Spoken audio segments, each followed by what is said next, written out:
So hey guys, how are you all? Welcome to Cosfic. So we are back with a brand new movie onward if Naruto took benefit of Tenten during vacation in village. But before we start, be sure to subscribe to our channel and like this video. Now let's begin the story. Sakura rummaged through the pile of clothing on her bed. Curse Kakashi sensei for not telling us about this trip earlier. Where's my jacket? Sakura spotted it lying under a lavender-colored shirt. She dragged it out and hastily put it into her duffel bag. Sakura checked everything on her list again and finally satisfied, hoisted the bag onto her shoulder and rushed off towards the old Team 7's meeting place. They hardly got together anymore since they were all fully fledged shinobis. Sasuke had returned from Orochimaru after he found out the latter was preparing him as a vessel. Sakura dashed up to the bridge and upon arriving, she spotted Naruto and Sasuke already waiting. Naruto waved to Sakura, and she smiled back. Sasuke gave a grunt to acknowledge her arrival. Sakura nodded to Sasuke. She was not that infatuated with Sasuke anymore, but she still felt twinges of longing. Sakura waited patiently for their sensei. However, after a half an hour, she was not so tolerant. Kakashi sensei appeared as he usually did and smiled. "Sorry, I got lost on the road of life." Sakura screeched, "You liar." Naruto scratched his head. "Didn't you already use that excuse?" Kakashi sensei blinked. "I did. Oh well, we're late. The other teams are waiting."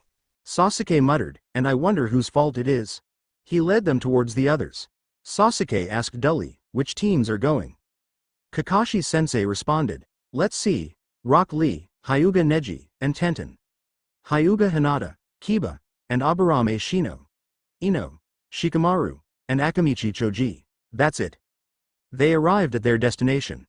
Kakashi sensei turned to his former team and said, "We'll be taking a ship there. The ride will be around 3 hours. Sakura protested, 3 hours? I will go crazy. Besides, how long is it from here to the ship?" Kakashi sensei grinned evilly. "It's only half an hour's walk to the ship." "Oh well, live with it. We'll give you details on the ship." The teams chattered happily as they trekked towards the shore. Ino squealed happily, 3 weeks with my Sasuke. And no big forehead girl will get in the way. Sakura shot Ino a glare from over her shoulder. She muttered, "Ino pig." Shikamaru sighed. "Women, how troublesome." In a half an hour, they arrived at the ship. They flocked, chatting, to their rooms. Each team shared one room. Each room had 3 built-in bunks and 1 bathroom. Sakura dumped her things on the ship. She lay down, but Sasuke placed his hand on her arm. "What do you think you're doing?" Kakashi sensei told us to gather in the dining room with the other teams. They're telling us about the trip. Sakura leapt up. "Oh, let's go then." The pair entered the dining room and found seats near the back. Kakashi sensei smiled. "Well, about this trip. It's 3 weeks long, and it's on a tropical island." He smiled as the ninjas shouted with delight. His smile turned into pure malice as he held up his hands and announced, "There are only a few people who live on that island. 1 village, if I remember correctly. The only other things on the island are 4 houses, small groves, trails, beaches, coves, and a freshwater lake. We, here," Kakashi sensei motioned the 4 senseis standing on the stage, "are going to leave you there for 3 weeks. We'll come back to Konoha on this boat and return to you guys in 3 weeks. Here, there was silence. The ninjas started muttering here. Sakura had been listening intently. She turned to Sasuke and asked, "Well, it will be fun, right?" Sasuke shrugged, his face emotionless. Sakura rubbed her shoulders unknowingly. She smiled. "Well, I'm sure it will." Sakura didn't notice Sasuke, who was staring rather strangely at her. The senseis pondered more, then announced, "That's all, really. 3 weeks of surviving on an island inhabited by 1 village. Easy." Sakura muttered, "Easy for them to say." Everybody else began to get up and leave. Sakura stood up as well and walked to the room she shared with Sasuke and Naruto. She was glad for the curtains she was able to pull around her bed for privacy. She secured the curtains and lay back on her bunk, staring at the ceiling. The door was slammed open. Naruto called, "Sakura-chan, want to get some ramen?" Sakura wasn't too keen on eating ramen, so she stayed quiet, hoping Naruto would go away. She heard him mutter, "Oh, I guess she isn't in here." He ran away, shouting, "Sakura-chan, where are you? Want to eat some ramen with me?" Sakura let out a sigh of relief but sucked it back in as the door opened again. Sasuke's voice could be heard. "Don't worry, it's just me. I won't tell that Dobi you're in here." Sakura smiled and said aloud, "Thanks, Sasuke-kun." She heard him stop as she added the suffix as an afterthought. He turned towards her curtained bunk and asked, Do you still love me?" Sakura stared into space, thinking about it. "Sometimes, I do, it's weird, how do I tell you?" She didn't say anything, and Sasuke dropped the subject. Sakura fell asleep to the gentle pitching of the ship. Sasuke opened the curtains slightly and stared down at her face. Peaceful, serene, and fragile. She was always fragile.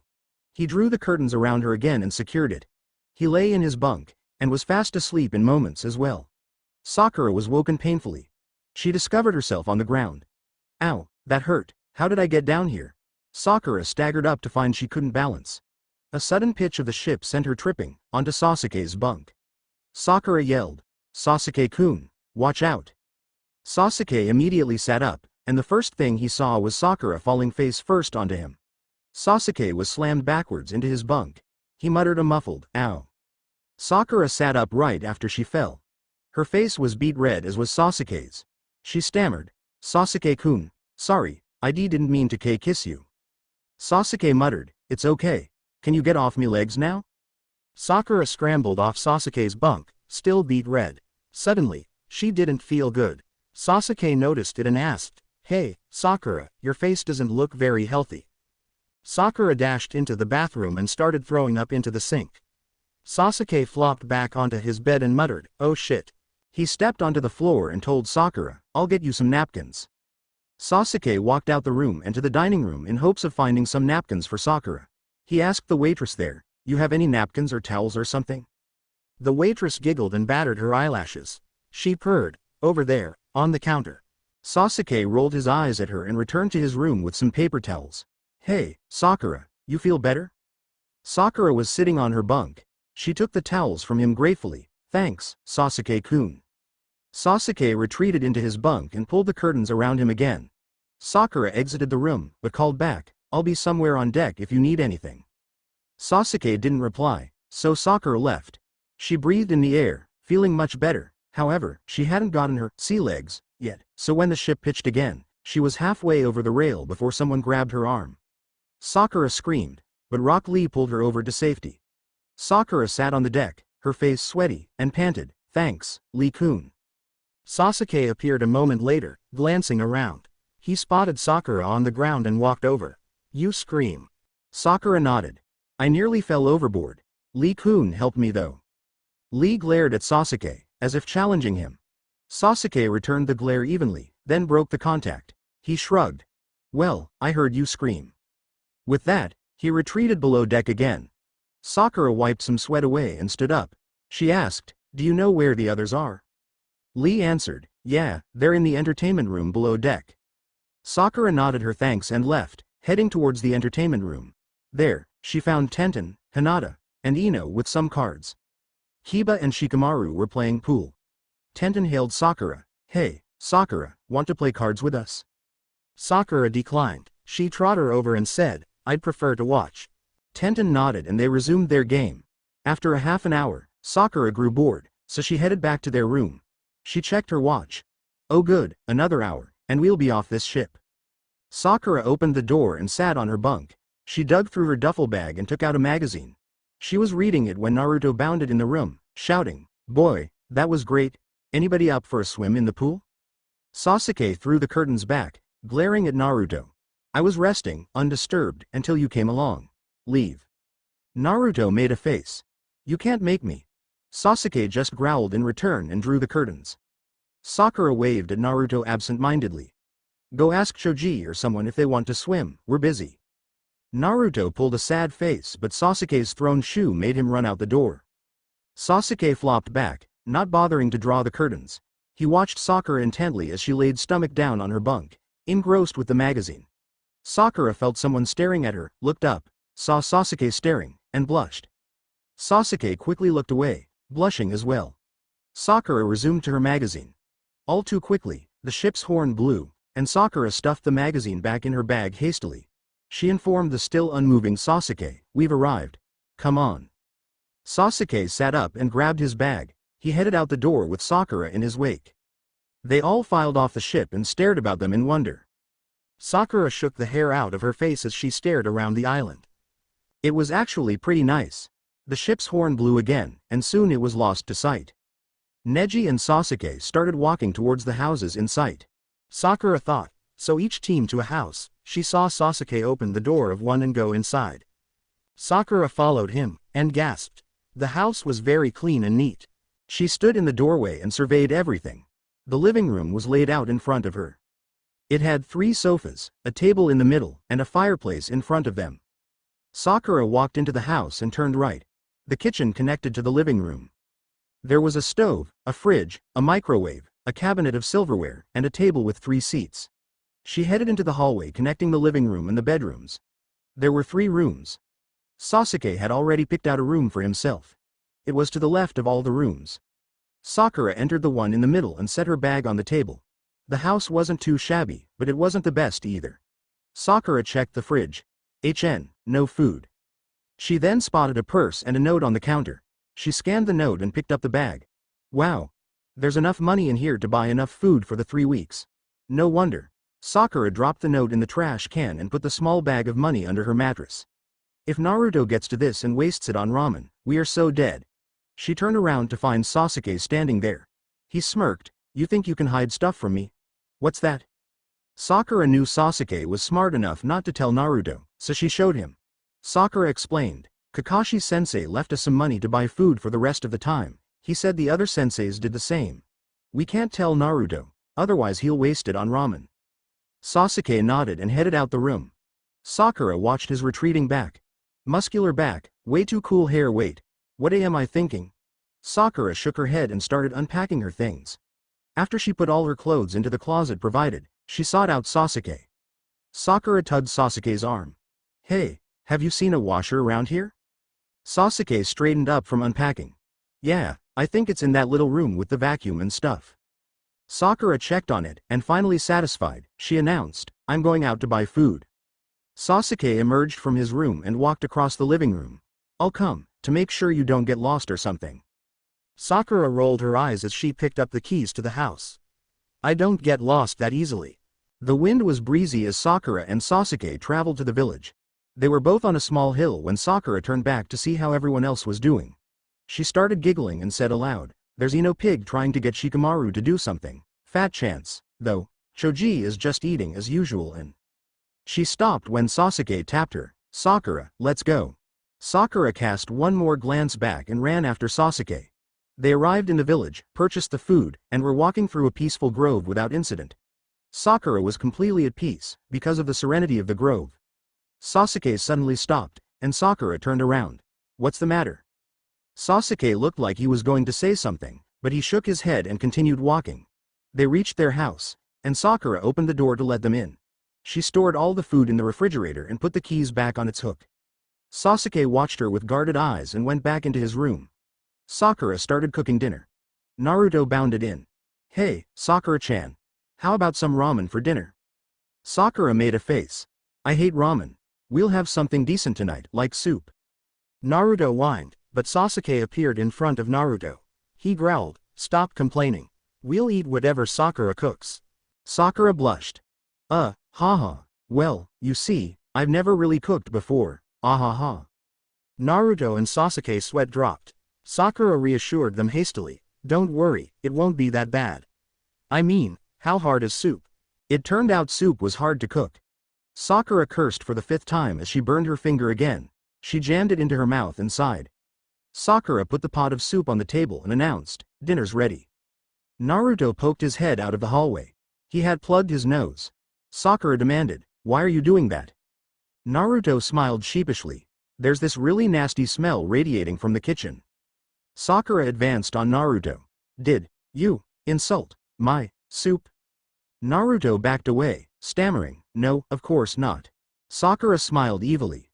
Well, you're drinking it. Naruto dashed outside the house screaming, I'm too young to die. The residents of the other 3 houses shouted, if you don't shut up, you will die young.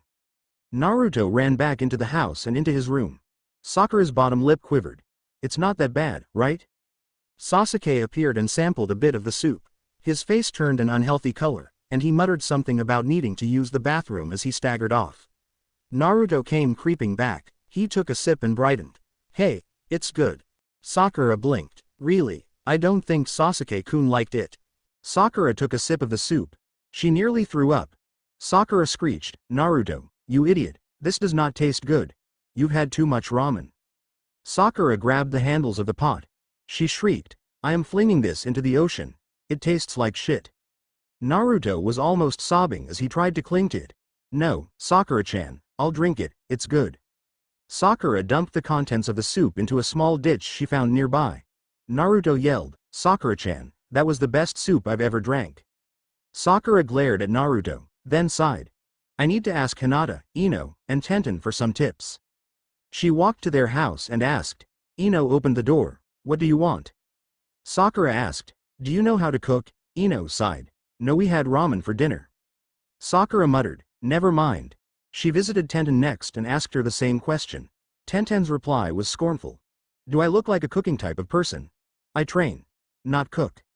Sakura crossed her fingers and prayed Hinata knew how to cook. She asked Hinata, do you know how to cook, Hinata? Hinata stammered, a little bit. Sakura brightened up. Could you teach me tomorrow? I can't cook. Hinata nodded, and gave Sakura a bowl of rice balls. Here, you must be hungry. Sakura smiled. Thanks, Hinata. Sakura rushed back to their house and showed the food to Sasuke and Naruto. Hinata was so kind, she donated this to us. Sasuke ate in silence, but Naruto commented the whole time, Sakura-chan, your soup was better. Sakura ignored him. She cleared away the table, changed into her sleeping clothes, and fell asleep in her room. Sakura was woken up by a growl. Soon, she figured out where it was from. A bear, outside the house. The soup. Sakura jumped as the bear growled again. She ran to Sasuke's room and knocked furiously. Sasuke opened the door, annoyed. What? Sakura was momentarily stunned speechless because Sasuke wasn't wearing a shirt. A growl from the bear made her hug Sasuke in fright, burying her head in his shoulder. Sasuke-kun, I'm scared, can I stay in your room? Sasuke groaned. He went into Sakura's room, took her blankets and pillow, and put it on his bed. You sleep there. Sakura clambered in quickly. Sasuke muttered, you better be grateful. Sakura fell asleep quickly. Sasuke stared at her. Her pink hair felt as soft as cotton, and it framed her angelic face. Sasuke closed his eyes, facing her, and fell asleep soon as well. Sakura woke up in the morning and wondered why she was in Sasuke's room. She shook her head as she remembered what had happened last night. Sasuke was nowhere in sight, so Sakura hurriedly walked to her room to change. Sakura sifted through her clothing and picked out a baby blue shirt and some white pants. She grabbed her jacket and exited her room. Sakura found Sasuke in the kitchen. She stifled a giggle as she watched Sasuke trying to make breakfast. Sasuke was clumsily chopping fruits into irregular pieces. She walked over and laughed. Sasuke-kun, I'll do that. What are you planning to make? Sasuke answered, fruit salad. Just chop up a bunch of fruits and throw them in a bowl. Sakura nodded. Simplistic, easy to make, and tasty. Good idea. For the next 15 minutes, they worked in silence. Sakura glanced at the clock. 7 o'clock, not too early for Naruto to eat breakfast, I hope. Sasuke said aloud, as if reading Sakura's mind, Naruto better get up soon, 'cause I'm not waiting for him to eat. Sakura put the knife down and scraped the fruits into a bowl. I'll go rouse him then. She walked up to Naruto's door and knocked. She called softly, Naruto, time to wake up. Naruto's muffled voice could be heard, I don't want to, it's only 7. Sakura's patience slipped a notch. She threatened, then Sasuke-kun and I will eat all of the breakfast, and you won't get any. She immediately heard clambering. Wait. Hold on, don't eat all of it. Sakura chuckled quietly as she returned to the kitchen. Sakura rummaged in the fridge, asking, where's the orange juice we bought yesterday? Sasuke replied, on the table behind you. Sakura turned around sheepishly. Sasuke was already setting the table. Sakura poured the juice for the three and sat down. Sasuke sat down as well, but despite his words, he didn't eat yet. Naruto came charging out of his room, wearing his clothes lopsidedly. He grinned and asked, what's for breakfast, ramen? Sakura sighed. Naruto, we're not having ramen for breakfast. Fruit salad. Just eat it. Naruto grumbled loudly, Sakura-chan, you better learn to cook fast because I'll waste away living on this rabbit food. Sakura smacked him on the head with her hand. Be quiet, you ungrateful wretch, or else I'll cook up some poison and force feed you. Naruto made a face and finished his portion before Sasuke and Sakura finished. He bounded out the door, calling back, "I'll be at Shikamaru's. See you later." Sakura stood up and cleared away the dishes. She picked up one of the 3 keys to the house and informed Sasuke, "I'll be at Hinata's if you need anything." Sasuke nodded in reply. Sakura left the house and locked it securely. She stopped to survey the view. The houses were situated on a hill 1 mile from the sea. They could see the sea stretched before them, because there was a cliff separating the houses and the sea. Behind the houses, they could see many little groves of trees and the village on the other side of all these groves. There were many trails, but there was one path that led directly to the village. Bordering those paths were shops, lodges, entertainment lodges, and other buildings. Sakura headed to the house to her left. She knocked on the door. "Hinata, it's me, Sakura." Hinata opened the door. She was clad in an apron, and she was holding a wooden spoon. Hinata smiled brightly. "Just in tea time, Sakura. I was cooking lunch." Sakura stepped in the house. Its layout was exactly the same as theirs. She sniffed appreciatively at the aroma drifting in the kitchen. "You have to teach me how to cook some simple stuff, 'cause I'm hopeless." Hinata smiled, and they spent the rest of the morning making a large lunch. Noon rolled around, and somebody knocked on the door. Sakura wiped her hands on her apron and opened the door. "Sasuke-kun, what do you need?" Sasuke asked, "Have you decided what to eat for lunch yet?" Sakura answered, "Hinata and I cooked enough food for everyone. I think I got the hang of it now." Sasuke muttered, "Good, as long as we don't have that poison you cooked again." Sakura gave him a reproving glare. He half smiled. "I was just kidding." Sakura laughed and watched him walk away. He actually can be nice if he wants to. She returned to Hinata. "All done?" Hinata nodded. "We just need somebody to bring the table out." Sakura brightened. "I bet Sasuke-kun will help." She took off the apron and ran to their house. She knocked on the door. Sasuke opened it. Sakura asked, "Will you move out Hinata's table in front of their house? We're gonna put all the food on there, and everyone can grab what they want." Sasuke agreed dully. He and Kiba moved the table out. Hinata and Sakura set it with food, and everyone enjoyed lunch. After lunch, Ino gushed. "Sakura, Hinata, Tenten, I found this really great place where we can hold a dance just for us 12, won't that be fun?" Tenten and Hinata agreed. "That would be cool, but we'd have to get the bands and stuff." Ino waved that aside. "Already found one. I reserved a time for all of us, next Friday, 7 o'clock to 9 o'clock. I got a band and everything." Sakura reluctantly agreed. "I guess," Ino giggled. She exclaimed, "Then we need to buy dresses, and we need to the others." Sakura nodded and left to find Sasuke and Naruto. She went straight to Sasuke's room and knocked. "Sasuke-kun?" Sasuke opened the door and returned to his bed, lying face up. Sakura stammered a bit by his silence. Ino set up a dance next Friday night at 7, do you want to come? Everyone else will be there." Sasuke hesitated, then nodded. Sakura exited the room and sought out Naruto. She told him, and he agreed enthusiastically. Ino suddenly pounced on Sakura, slinging an arm around her shoulder. "Hey, Sakura, let's go get a dress. Hinata and Tenten are coming with us." Sakura agreed. "Let me get my money." She dashed back in the house, grabbed her wallet, and followed the 3 girls. Ino dashed into the nearest shop, and they all followed obediently. Sakura looked around. I guess something comfortable then. Soon, she was engrossed in choosing her dress, as was the other girls. "Hey, Hinata, how about this one? Light pink." Hinata agreed. Sakura ran to try it on. She came back out and twirled around. "What about it?" Hinata nodded. "It's so pretty, Sakura." The dress Sakura chose had thin straps. There were patterns of sakura petals drifting in the wind all around the dress. It ended at her knees. Hinata held up a pair of white, sandal-type shoes. Sakura tried those on, agreed that she was done, and paid for it all. Ino had chosen a plain, sky-blue dress that fell past her knees a bit. The sleeves were elbow-length and see-through. She announced, "I have some shoes back at our house." Tenten settled for a dark blue dress with thicker straps. It was as long as her knees, and it felt like satin. She bought black high heels to go with her dress. Hinata purchased a violet dress that had long sleeves and fell past her knees. She also bought some white high heels. They were walking home with Ino chattering all the way. "This will be so fun. Sasuke will definitely choose me as his date. Sakura was a bit annoyed by Ino's constant talking, so she retorted rather crossly, "Wanna bet?" Ino smirked.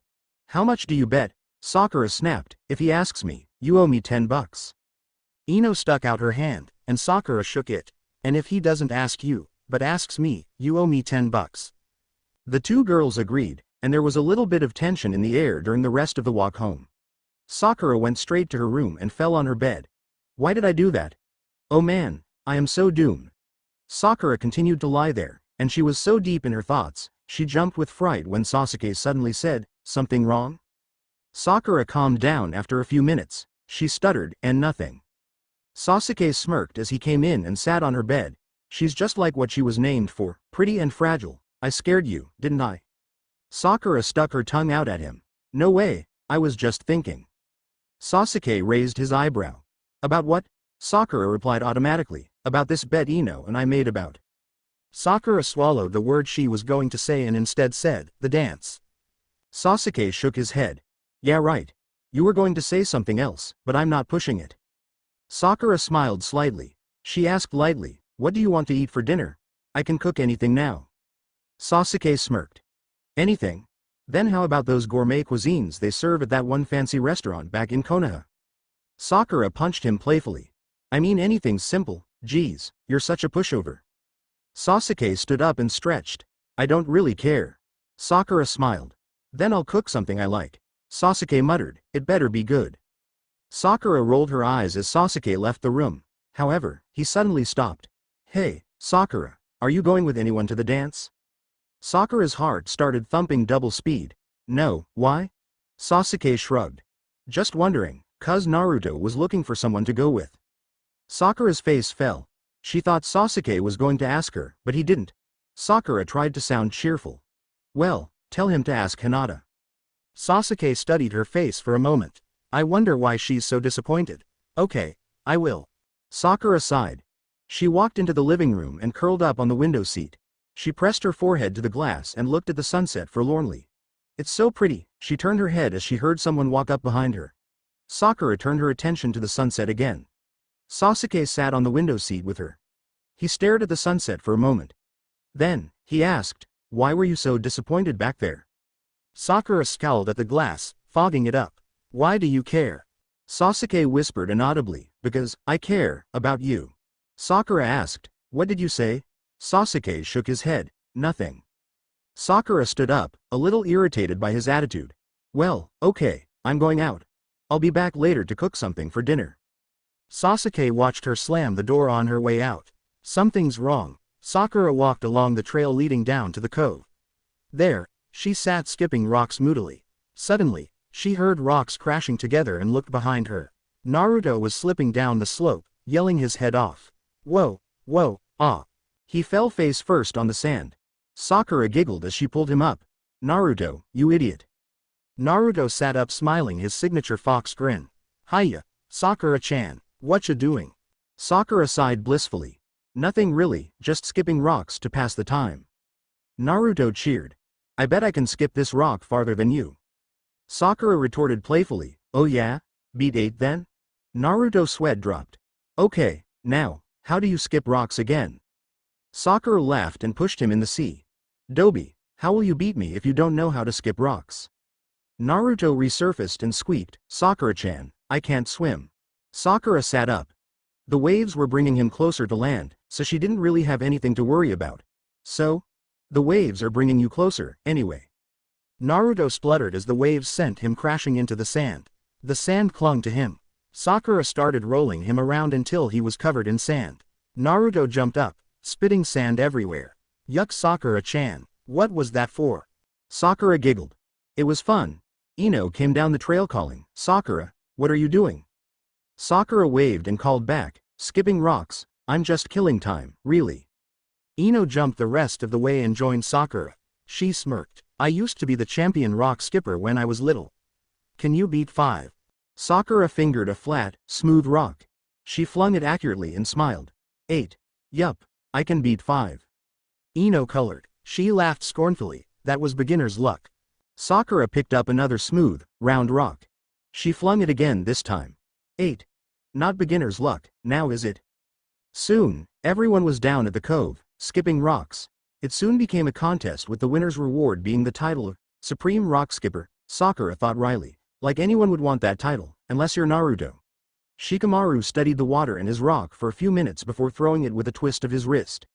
Sakura counted with disbelief. 1, 2, 3, 4, 5, 6, 7, 8, 9, 10. No way. Sakura immediately leapt up and brushed herself off. She grabbed another rock and studied the water, but all she could get was 8. Sakura moaned, and I thought 8 was high. Ino smirked. Well, it's hardly unexpected. After all, Shikamaru is the #1 genius around here. Sasuke, who heard, muttered sarcastically, yeah, including me of course, right? Shikamaru heard it and shoved his face in front of Sasuke's. Yeah. 'Cause I'm #1, or do you have some hearing problems? Sasuke retorted, I can make you have hearing problems if you want. Shikamaru rolled his eyes languidly, as if I would let you. How troublesome. Sasuke glared at Shikamaru before heading to the house he shared with Sakura and Naruto. Shikamaru stared after him, muttering, what a troublesome guy. Sakura sighed. She was looking forward to a peaceful afternoon, but with Sasuke like that, it was hardly possible. I wish he would lighten up. Sakura accidentally said aloud, why won't Sasuke-kun lighten up a little bit? Ino tossed her head. I bet I could get him to lighten up before dinner, Sakura. Sakura muttered, whatever. You do what you want, see if you don't get him pissed off some more. Ino let out a small humph and walked up the trail into Sasuke's house. The rest were quiet until Ino suddenly came back down, anger bouncing off her in heat waves. Sakura asked innocently, what's wrong? Ino screeched. Sasuke is so unfeeling. That, Choji interrupted, Ino, aren't you supposed to like Sasuke? Ino blushed and immediately switched modes. Oh, Sasuke was just a bit grumpy, that's all. Sakura cleared her throat. Translation. I pissed off Sasuke-kun. Everyone sniggered with laughter as Ino's face turned red. She stormed into her house again. Hinata stuttered, maybe we hurt her feelings. Kiba rolled his eyes. Who cares? Sakura stood up, brushed off her pants and headed towards the trail. I have to go cook dinner, later, guys. She turned on the stove and decided to make soup one more time to see if her skills did improve. Sasuke appeared in the doorway, looking extremely pissed off. Sakura wiped her hands nervously. What? Sasuke's face relaxed. Oh, it's just you, and not that damn Ino. Sakura thought, I won't even ask, I bet Ino got what she deserved though. In a half an hour, Sakura finished up the soup and called Sasuke and Naruto to eat. Sasuke sat down emotionlessly like usual, and Naruto was making noise all over the place. Sakura dished out the soup in silence, and throughout the meal, Sasuke and Sakura remained silent. Naruto kept talking about how Shikamaru accidentally pushed Choji into the sea. Sakura cleared away the dishes and retired to her room. She pulled out the magazine she was reading on the ship, and it occupied her for a while. Soon, Sakura got tired of it and crept into the living room. She curled up on the window seat again, staring out into the night with her knees tucked to her chest. There wasn't really anything interesting to see. Sakura looked in the reflection of the cold glass. To her surprise, Sasuke stood behind her, hands in pocket as usual. Sakura started talking, her breath fogging up the glass. What are you doing here? Sasuke responded dully, looking at the view. Sakura remained silent. She shivered and remained looking out the window. Sasuke asked, why are you shivering? It's not that cold. The pink-haired girl thought wryly, he usually doesn't start a conversation. Sakura shrugged. I think it's cold, but then again, you're a block of ice yourself. Sasuke smiled slightly at her teasing. Suddenly, he moved very close behind Sakura. He asked grudgingly, better? Sakura nodded sleepily. Yeah, Sasuke-kun. Sasuke's close proximity gave warmth to Sakura. She sighed contently and without knowing, she leaned into Sasuke. Warm and comfortable, Sakura soon drifted off to sleep. The Uchiha boy carried Sakura to her room and laid her gently on her bed. He stared at her for a few more seconds and left the room, thinking, will I ever tell you I love you, Sakura? Probably not. He retired to his room and fell asleep dreaming about Sakura. Sakura woke up to the sunshine streaming into her window. She spotted Naruto near the curtains, grinning like an idiot. Sakura threw an arm across her eyes. Naruto, you doby, what are you doing in my room? Naruto replied cheerfully, rise and shine, Sakura-chan. It's already 9. Sakura slid out of bed speedily. She checked her clock, and for once, Naruto spoke the truth. She screeched, 9? Why didn't you wake me up earlier? Sasuke appeared in the doorway, a spatula in one hand, and looking rather annoyed. We did, but you kicked Naruto in the eye and punched me in the face. You also said something like, go away, you bastards. Sakura covered her mouth. Oh man. Did I really? Gomen, Sasuke-kun and Naruto. Now, get out of my room so I can change. The two boys obeyed promptly. Sakura chose her clothing quickly, thinking, I wonder if Ino has anything planned out for us today. She rushed into the kitchen and burst out giggling at the two boys, attempting to cook breakfast. Naruto was hopping all over the place, yelling his head off. Ow, I burned my finger, stupid omelet. Sasuke was cursing silently as he glared at the mess in the pan. Sakura slid over and peered at it. What is that? Sasuke dumped it in the garbage quickly to save himself from embarrassment. Naruto scratched his head. We were going to make you a surprise breakfast, but it didn't work. Sakura rolled her eyes. I'm not hungry. I'm going over to Ino's, so if you need anything, find me there. She hopped out the door easily and walked to Ino's house, savoring the cold, morning air. Ino opened the door before Sakura even reached it. She smiled.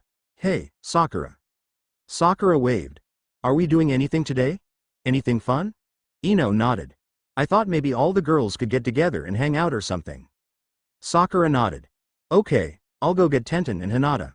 Ino disappeared into the house while Sakura fetched the others. Tenten and Hinata agreed immediately and soon, the four girls were in Ino's bedroom. She handed them a mug of coffee and announced, let's play truth or dare. Sakura winced as did Tenten. Hinata, being shy, nodded her head. Ino glared Sakura and Tenten into submission, then scowled as a knock on the door interrupted them. Shikamaru shouted through the door, I'm inviting the guys over. The other three girls covered their ears as Ino shrieked, no, go meet in another house. The lazy genius replied, too bad, they're already here. Ino turned red, but an evil smile crept across her features, and she calmed down. Fine, do whatever you want. Sakura noticed the look and asked, Ino, why did you change all of a sudden? Ino smiled sweetly, they will be perfect for the game. Tenten's eyes opened wide with horror. Hell no, Ino laughed, you betcha. Sakura looked confused. What are you talking about? Tenten looked horror-struck, and Ino was giggling. You'll see, Sakura. Ino turned to Hinata. Hinata, truth or dare? Hinata stammered, dare. Ino looked surprised. I thought you were going to pick truth. Well, Hinata, I dare you to kiss Naruto, on the cheek, of course. Hinata turned the color of a tomato. Ino, or why you serious? Ino smiled wickedly. She nodded. Hinata tottered out the door with the other three girls hard on her heels. They waited in the doorway while Hinata made her way to the living room, where a few boys were gathered. She spotted Naruto laughing loudly at something. Hinata gulped and she poked her index fingers together. She stammered, Naruto-kun. He turned around with a big grin on his face, which only made Hinata turn a brighter shade of pink. She quickly brushed her lips against Naruto's cheek and ran back to the room. Sasuke, Kiba, Shino, and Shikamaru stared after her. Kiba looked extremely pissed off. What the hell was that for? Why did she kiss Adobe like Naruto? Naruto protested, I'm not Adobe, unlike you, Kiba. Kiba stood up angrily and punched Naruto. Sasuke smirked. This will be interesting. In Ino's room, Tenten was smiling, Sakura was giggling, and Ino was howling with laughter. She gasped, you should have seen Naruto's face. Tenten added, what about Kiba's face? I can hear them beating the crap out of each other right now. Poor Hinata was red as a tomato. Sakura patted her. Don't worry, Hinata, he won't think you're weird. Just then, they heard Naruto shout, I didn't think Hinata was weird, but now I change my mind. What about you, Kiba? They heard Kiba give a half-snarl half-roar and glass breaking. Tears popped into Hinata's eyes. Sakura closed her eyes.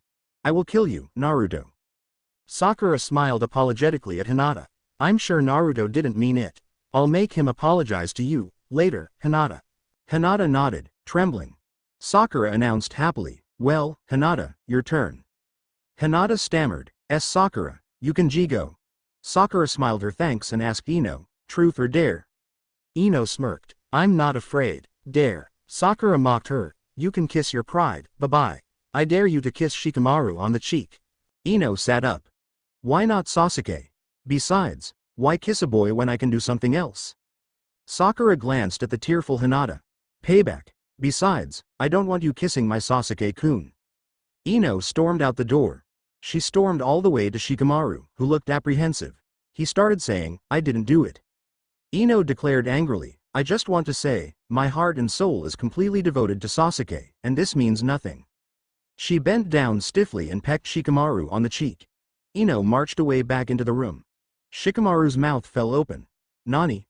What was that all about? Sasuke rolled his eyes. Girl stuff. Whatever. Ino threatened Sakura, you will pay for that, Sakura. She shrugged indifferently. Tenten giggled, then declared, it's my turn. Sakura, truth or dare? Sakura pondered. Dare, I guess. After all, I am no spoilsport. Tenten covered her mouth and giggled. Sakura, I dare you to kiss Sasuke's cheek now. She smiled. I'll do that willingly. Ino grabbed Sakura's arm. No way. Why does she get that dare? Hinata smiled slightly. We might as well make this game a kissing game. Tenten grinned. Sakura walked out the door towards Sasuke. She put her hands behind her back and approached Sasuke cautiously. Sasuke glared at her. What do you want? Sakura bit her lip.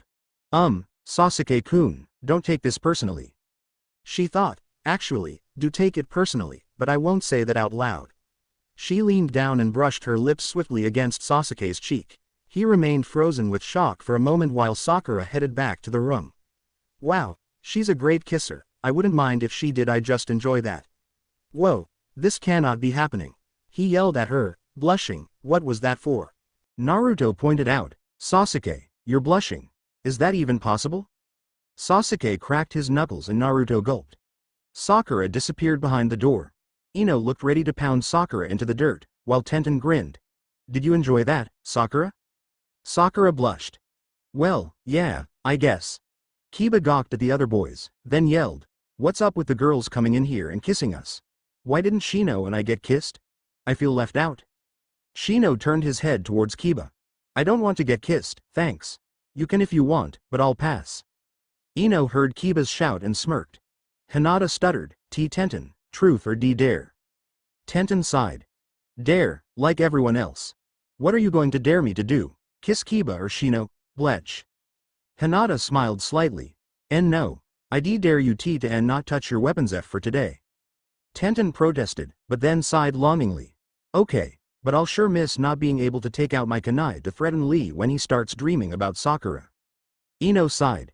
This game is pretty much turning into a kissing game. What's the point of it? Let's get some lunch. Sakura stood up and opened the door. She followed Ino into the kitchen. Ino shouted at the boys, do you guys want lunch? They shook their heads warily. Tenten snorted at them, her hand inching temptingly to her kunai holster. You think we're going to bombard you with kisses now? Sheesh. Naruto scratched his head. Well, yeah, something like that. Tenten was about to grab her kunai, but Hinata coughed. So instead, the weapon master walked to Naruto. A vein in her forehead throbbing and clamped her hands around his neck firmly, throttling him. You idiot. Why would we do that? Naruto writhed. Well, you were doing it a minute ago. Tenten shook him. It's called truth or dare, you doby. You know, the game. She released him and stormed out of the house. Sakura stared after her. Wow. Was that really Tenten? She normally doesn't act like that. Hormones kicking in or something? Ino replied sarcastically, no, that was an alien who took over Tenten's body. Naruto nodded. Yeah, I knew that all along. I mean, it's so obvious. Ino slapped her forehead. Kiba whacked him. She was being sarcastic. Gee, you really are an idiot. Sasuke stood up. I'm leaving. This is pointless. Besides, I have things to do. He left the house. Sakura ate her sandwich in silence, then thanked Ino. I better return to my house. Ino nodded, and Sakura let herself into the house. I wonder why Tenten acted like that. Something must be bothering her. Sakura brushed it from her mind. She decided, Sasuke-kun was right. I better start training. Sakura changed into her outfit she wore when training. She grabbed her kunai holster and strapped it on. Sakura opened the door and headed out the house. She stood there, wondering where a good place to train would be, when somebody tapped her shoulder. Sakura spun around. Sasuke stood there and asked her, are you training? She nodded wordlessly. Sasuke continued, so am I looking for a place, right? Sakura smiled ruefully. Yeah, do you have any idea where we can train? Sasuke nodded and motioned to her. You can train with me. I know a place. Sakura followed him and soon, they were in a grove. Sasuke led her to a clearing. Here. Sakura walked over to an upright log and practiced her kicking and punching. She halted when she felt Sasuke's hand on her shoulder. Sakura. She turned around expectantly. Nani? Sasuke sighed. You're not doing it right. Until evening, Sasuke helped Sakura correct her posture. Sasuke looked up. It's getting late. The next time you want to train, find me. I'll help you. Sakura blushed. Arigato, Sasuke-kun. He merely grunted in reply and walked off with Sakura following him. Sakura changed into some comfortable clothing once she got home. Sakura had turned on the stove when Ino knocked on the door and yelled, Sakura, we're going to a restaurant near the village, so don't cook. Sakura shouted back, sounds good. She turned off the stove and hurried to Sasuke's and Naruto's room. She knocked on Sasuke's door and informed him, Sasuke-kun, all of us are going to dinner near the village. Are you coming? A pause, then Sasuke's muffled voice was heard. Sure, I guess. Give me a second. Sakura left his room and knocked on Naruto's door this time. She shouted, Naruto, we're going to eat dinner near the village, and if you don't come out in 2 seconds, we're leaving you. Naruto tumbled out the door. He squeaked, I'm coming, don't leave me. Sakura laughed and held out her hand to Naruto kindly. I was just kidding, Naruto. Sasuke walked up to them. Let's go, dead last. Naruto glared at him. Sakura followed him and spotted the others waiting in a group. Ino saw the last trio and started off. Naruto ran and caught up with them, leaving Sakura and Sasuke in the back, alone. Sakura turned her head to the sky dreamily. The sun was just setting, so everything was bathed in gold. Sasuke noticed Sakura and couldn't help but think, she's very pretty. What? Did I just think that? Sakura noticed Sasuke staring at her and cocked her head. Nani, Sasuke-kun? He shook his head and looked away, a light blush creeping across his face. Sakura directed her steps closer to him, and before Sasuke knew what had happened, Sakura was too close for comfort. Her shoulder barely touched his. Nani, Sasuke-kun? He stammered, nothing, just noticed how you. Sakura stared at Sasuke as he trailed off miserably. She shrugged lightly and suddenly stiffened. Sasuke questioned, Sakura? She slapped her forehead repeatedly and groaned until Sasuke grabbed her wrists. What are you doing, Sakura? Stop. Sakura didn't notice Sasuke's worried tone. She groaned, I'm such an idiot, I totally forgot my purse. Now, I have to go back and get it. Sasuke checked his wallet. I don't have enough for both of us here. I'll just buy you something, I'm really not that hungry. Sakura looked appalled. Oh no, Sasuke-kun, I'll just go back and get it right now. Maybe I'll make it back in time. Tell Ino for me, will you please? She turned the other way but was stopped when Sasuke grabbed her arm. Sakura, I'll come with you. She blushed and smiled at Sasuke. Arigato, Sasuke-kun. He nodded uncomfortably and walked beside her. They walked in silence. The house loomed up, and Sakura broke out in a jog. I'll be really quick. She dashed into the house, and 5 minutes later, she came out with a small wallet. She hurried to Sasuke and smiled. There, let's go now. Sakura snuck glances at him, admiring his handsome face. I wish he would notice me, Sakura suddenly asked. Sasuke-kun, what am I to you? Her question threw Sasuke off guard. Huh? Oh, Sakura tilted her head and squinted up at Sasuke. Nani, Sasuke-kun. He looked away and said quietly, Sakura, I can't tell you, but you are more than a teammate to me. She persisted. Sasuke-kun, do I at least fall under friend? He looked at her hopeful face. Yes. Sakura seemed satisfied. She doesn't know what she means to me. Should I tell her? Sasuke debated with himself and ended up deciding to wait. Suddenly, as the group loomed into view, Sakura grabbed Sasuke's arm and blushed. Sasuke-kun. She pecked the astonished Uchiha on the cheek and ran after the group, her face as red as a tomato. Sasuke paused for a moment, mouth hanging open with disbelief, and a light blush crept over his face. Then, he quickly hurried up and caught up with the others. Sasuke entered the restaurant and sat between Sakura and Ino. Ino noticed Sasuke's blush and gushed. Sasuke, isn't this restaurant fabulous? He muttered an incoherent response and ordered his dinner. Naruto asked Sakura, Anyo-sa, should I choose this or this? Sakura shrugged indifferently. Everyone ordered their meal, then chat flowed freely. Ino grabbed Sasuke's arm and squealed, "Who are you taking to the dance, cutie?" Sakura gagged behind Ino's back, and Sasuke looked pissed. "I don't know." Ino smiled. She hinted sweetly, "Well, I don't have a partner." Sasuke replied monotonously, "That's probably because nobody wants to bring you." Ino looked hurt, then turned away from Sasuke stiffly. Sakura heard it and nudged Naruto. "Who are you bringing, Naruto?" He gave Sakura his big foxy grin. "Well, I was thinking of bringing you, but I think you'd want to go with Sasuke, nay?" Sakura blushed. "Sasuke-kun won't want to take me though, Naruto." He scratched his head. "Well, do you?" Suddenly, Sakura jumped up to avoid the cup of water that had fallen onto her chair.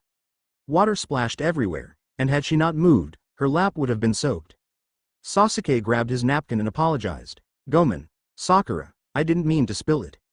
She assured him hastily that no harm had been done and mopped up the spilt liquid. She sat down gingerly again and noticed the odd look Naruto was giving Sasuke. Naruto noticed Sakura glancing at him and his skeptic look was replaced by a goofy smile. "Well, here comes our dinner."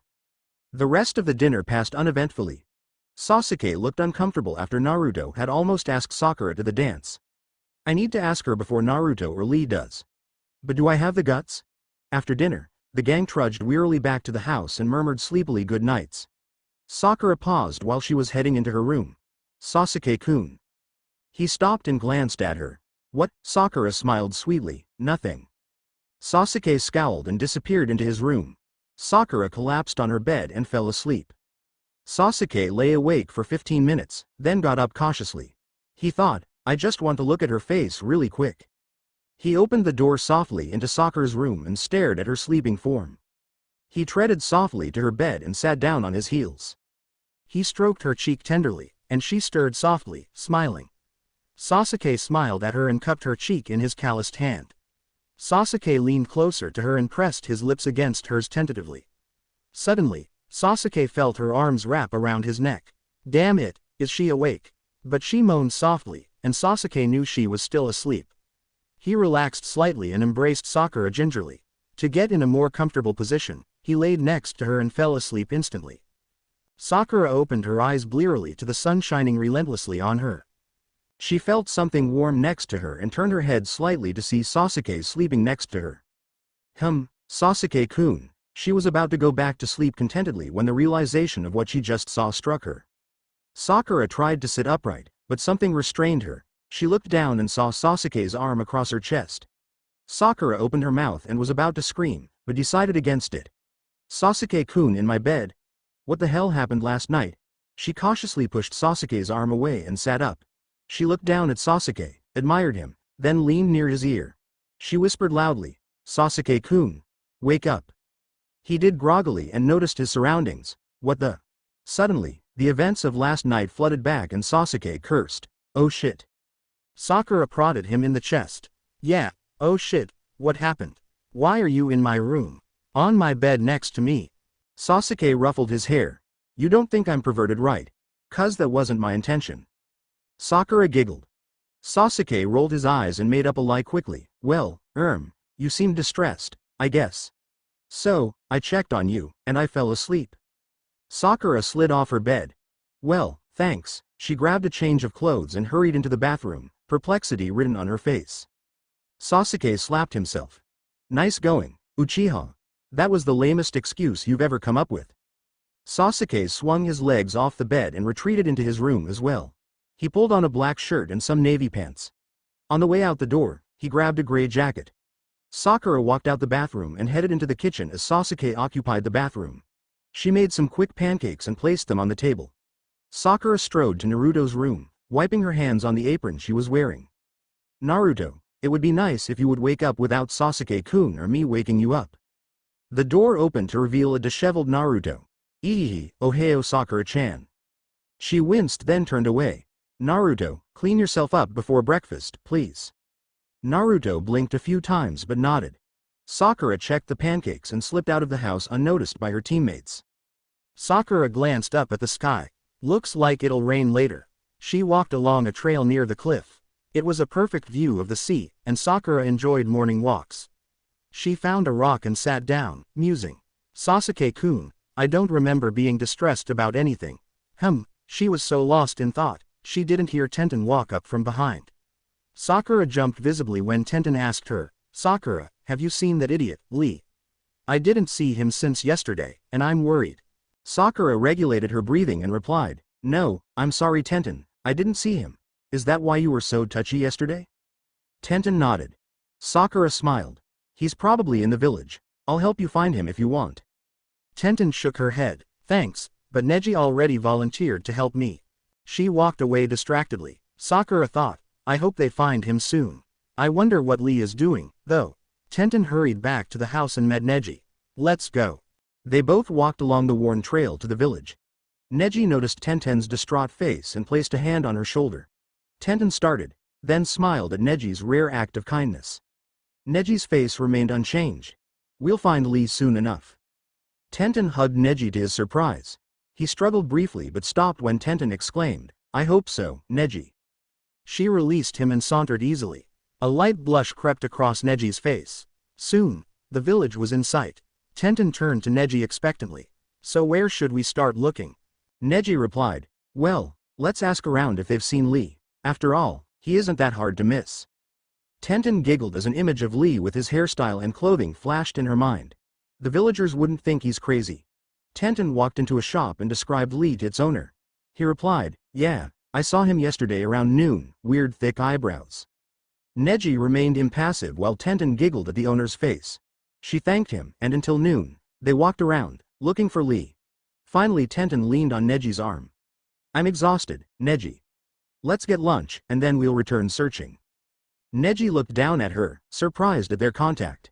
He agreed and led her into a small shop. Tenten ordered a sandwich immediately, and Neji picked something out carelessly. Tenten sighed and propped her elbows on the table. She closed her hazel eyes momentarily. Neji stared at her face. Tenten is kind of attractive, I guess, better than the others, at least she practices hard. Tenten's hair had managed to work its way out of the buns, and a few rebellious strands streamed down her face. Neji automatically lifted a hand up and brushed her hair away. Tenten's eyes popped open with surprise. This is the great Hyuga Neji? I didn't know he would show his feelings. Tenten smiled at Neji, causing him to blush again. She snickered inwardly. So the great Neji unravels. Tenten broke the silence. So what do you think Lee was up to? Neji leaned back, acting more like himself. Well, let's review the information we've gathered. Tenten made no comment, so Neji continued. We figured out that around late morning yesterday, Lee stopped at a shop to buy some breakfast. The next time somebody saw him was late afternoon at the bookstore. Don't know what he did there. Tenten took on from there. Then, the bookstore owner said that she saw Lee talking to a girl? Neji nodded. And the girl led him somewhere, and that's where we lost track. Tenten winced and took a bite out of her sandwich. Maybe the girl brought Lee to her home? Neji flinched as a few unpleasant thoughts drifted through his mind. What if that girl murdered Lee? What if she seduced him?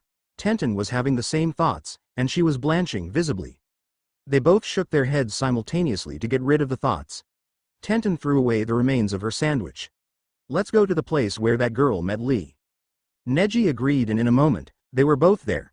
Neji suggested, maybe we should just wait here? Tenten glanced around. Gee, this street is pretty deserted, I wonder why. Suddenly, it began to rain. Lightly at first, but soon, it became a storm. Neji dragged Tenten under the roof of a nearby house and held her, peering out in the rain. They were both saturated, and Tenten was shivering. Neji realized he was hugging her and released her immediately. Tenten sneezed violently. Concern was in Neji's eyes as he asked, Tenten, you okay? Maybe we should find an inn or something. A passerby with an umbrella spotted the two teenagers. She walked up to them. She asked them, Excuse me, are you two looking for Lee? Neji was immediately on his guard. He grabbed Tenten's hand and pulled her gently behind him. Yes. She smiled. He is at my house, would you like to stay there as well? I won't charge you. Tenten glanced up at Neji. He looked at Tenten, and she nodded. The passerby said, I'm Sorai. Lee is at my house. Neji followed Sorai, still holding Tenten's hand. Sorai informed the other two about Lee. Yesterday, I met him while I was purchasing something, and he told me he was just visiting. I offered him to come to my house, and he gladly accepted. He stayed the night. Lee is very sweet, you two are lucky to have him as a friend. Neji and Tenten exchanged glances. They both thought, Lee? Sweet? Is she crazy? He's nice but, soon, they reached her house. Sorai handed them some garments and pointed to the bathroom. They both cleaned themselves up as best as they could one at a time, and then met Lee in Sorai's dining room. Tenten sighed with relief. She reprimanded him, you should have told us where you were, Lee. Lee smiled widely. Gomen, Tenten and Neji. This charming lady let me stay here, and it was too late to go back when I realized what time it was. Tenten scowled. Charming lady? What happened to Sakura? A troubled look flitted across Lee's face, but it was replaced by another of his grins. Well, I want Sakura to be happy, so maybe I should leave her alone. Neji elbowed Tenten softly. Translation.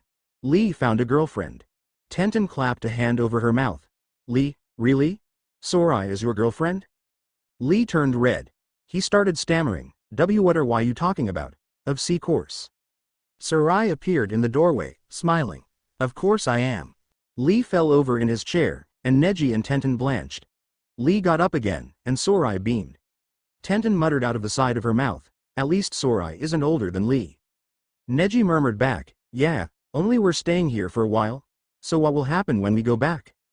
Tenten winced. Let's leave that problem to Lee. Instead, Tenten pasted a smile on her face. I'm glad to hear that. However, Lee, you have to come back soon, okay? You can visit Sorai all you want. Lee smiled.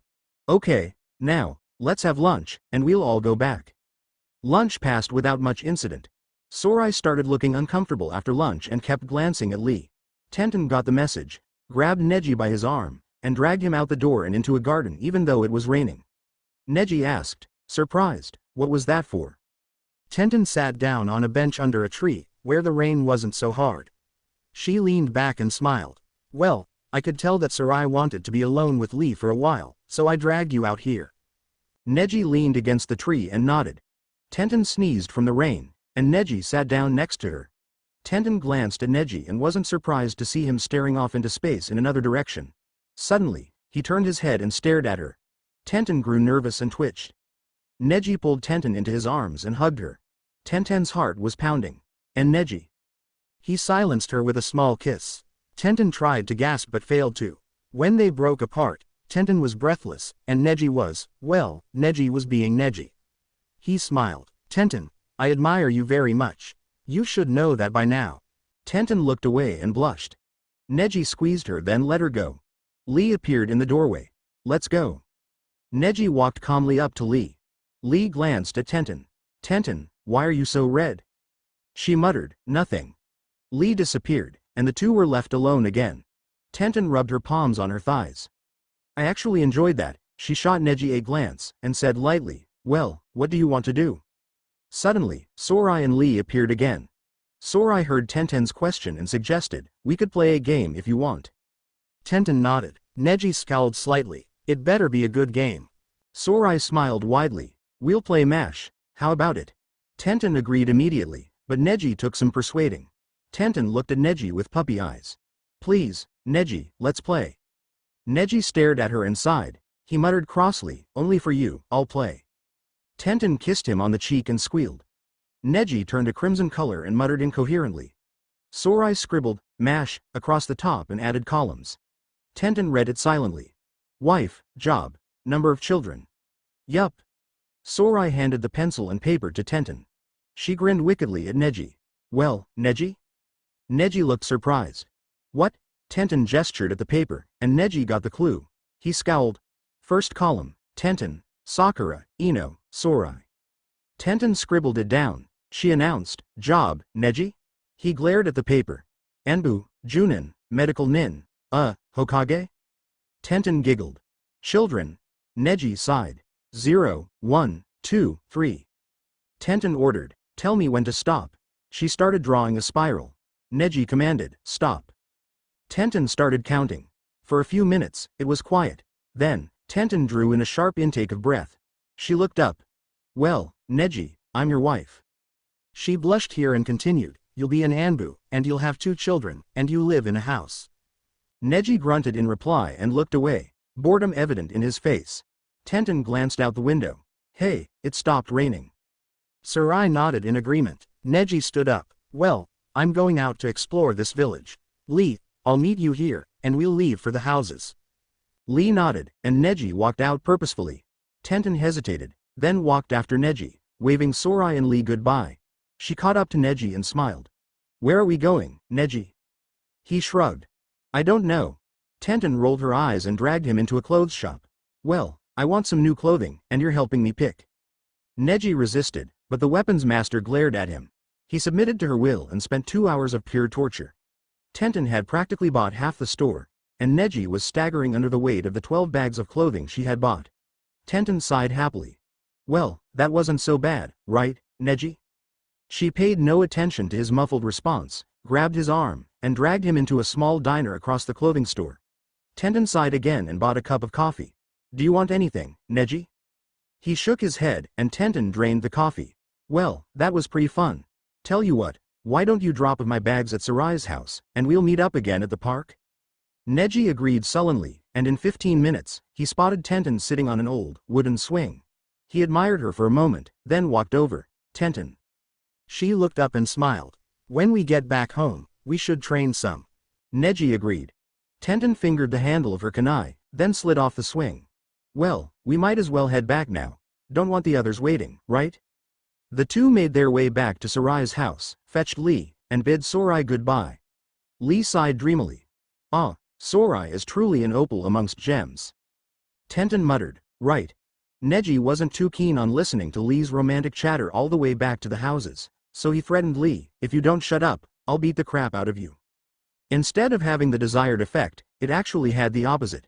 Lee drew himself up and declared, ah, my eternal rival has challenged me to a fight, until then, Hyuga Neji. Neji and Tenten stared after him in disbelief. He had marched straight off, eyes closed when, Lee, you're going to. Wham! Tenten sighed, walk into the tree. Neji snickered as they passed Lee. He unstuck himself and rushed after them, informing them, no harm done. Soon the houses were in sight, and Sakura came running up to them. Oh, Tenten, Neji, you found Lee. Lee flashed his trademark smile. Ah, the wonderful Sakura has expressed concern for my welfare, however, Sakura, my heart belongs to someone else. Sakura looked confused until Tenten murmured, translation. Lee has a girlfriend by the name of Sorai from the village. Sakura cried out, oh, Lee, I'm so glad for you. Lee beamed and the four trooped down to the houses. Neji, Tenten, and Lee bid goodbye to Sakura, and they all separated into their houses. Tenten flopped onto her bed, sighing happily. It's been a great day, especially when Neji kissed me. Tenten giggled and turned on her side. Neji walked in and sat on the edge of the bed. He pointed out, dinner time, you know. Tenten opened her mouth to say something, but Lee's shout interrupted them. Ah, Tenten, an eternal rival, Sakura invited us for dinner. Tenten's eyes lit up with an idea. She hollered back, you go ahead, Lee, but I'll cook for Neji and me. Neji raised his eyebrows. Tenten smiled and hopped off the bed. She cooked a quick dinner, and the two ate in silence. Neji offered, Tenten, want to go out for a walk? Tenten agreed happily and left a note for Lee. She grabbed her jacket, and the two chose a trail that led into a grove. In the middle of it, Neji turned to Tenten. He stumbled over the words, Tenten, will you, do you mind if, do you want to go with the dance with me? Tenten squealed. Really? Neji nodded, dumbfounded. Tenten grabbed his hands and danced around him, her glee infectious. Neji started laughing along with Tenten and drew her into a hug. Tenten threw her arms around Neji and laughed. He merely smiled and kissed her again. Tenten, full of joy, returned his kiss passionately. I can't wait until I tell Sakura. Neji asked me to the dance. Neji broke the kiss after a while and tugged Tenten's hand. I think we should be getting back now. Tenten agreed happily, and the two sauntered back hand in hand, enjoying each other's company. As they neared the house, Lee was already inside. He smiled at Neji and Tenten. I see my rival has made love to Tenten Youch. Tenten had whacked him on the head with her fist and marched past him, nose in the air. Lee rubbed his head mournfully. Neji smirked as he passed Lee and retreated into his room. The three fell asleep without much incident, not thinking about the next day. Sakura woke up groggily to see something obscure her vision, something that resembled a monster with a face of coal-black eyes, pale skin, and black hair. Sakura screamed, ah. She sat up and her head collided with the object. It yelled aloud with pain. Ouch, Sakura, what's your problem? Sakura recognized Sasuke's voice and apologized. Oh, Gomen. Sasuke-kun. You scared me. What are you doing here? Sakura checked the clock. 6. What is he doing in my room at 6?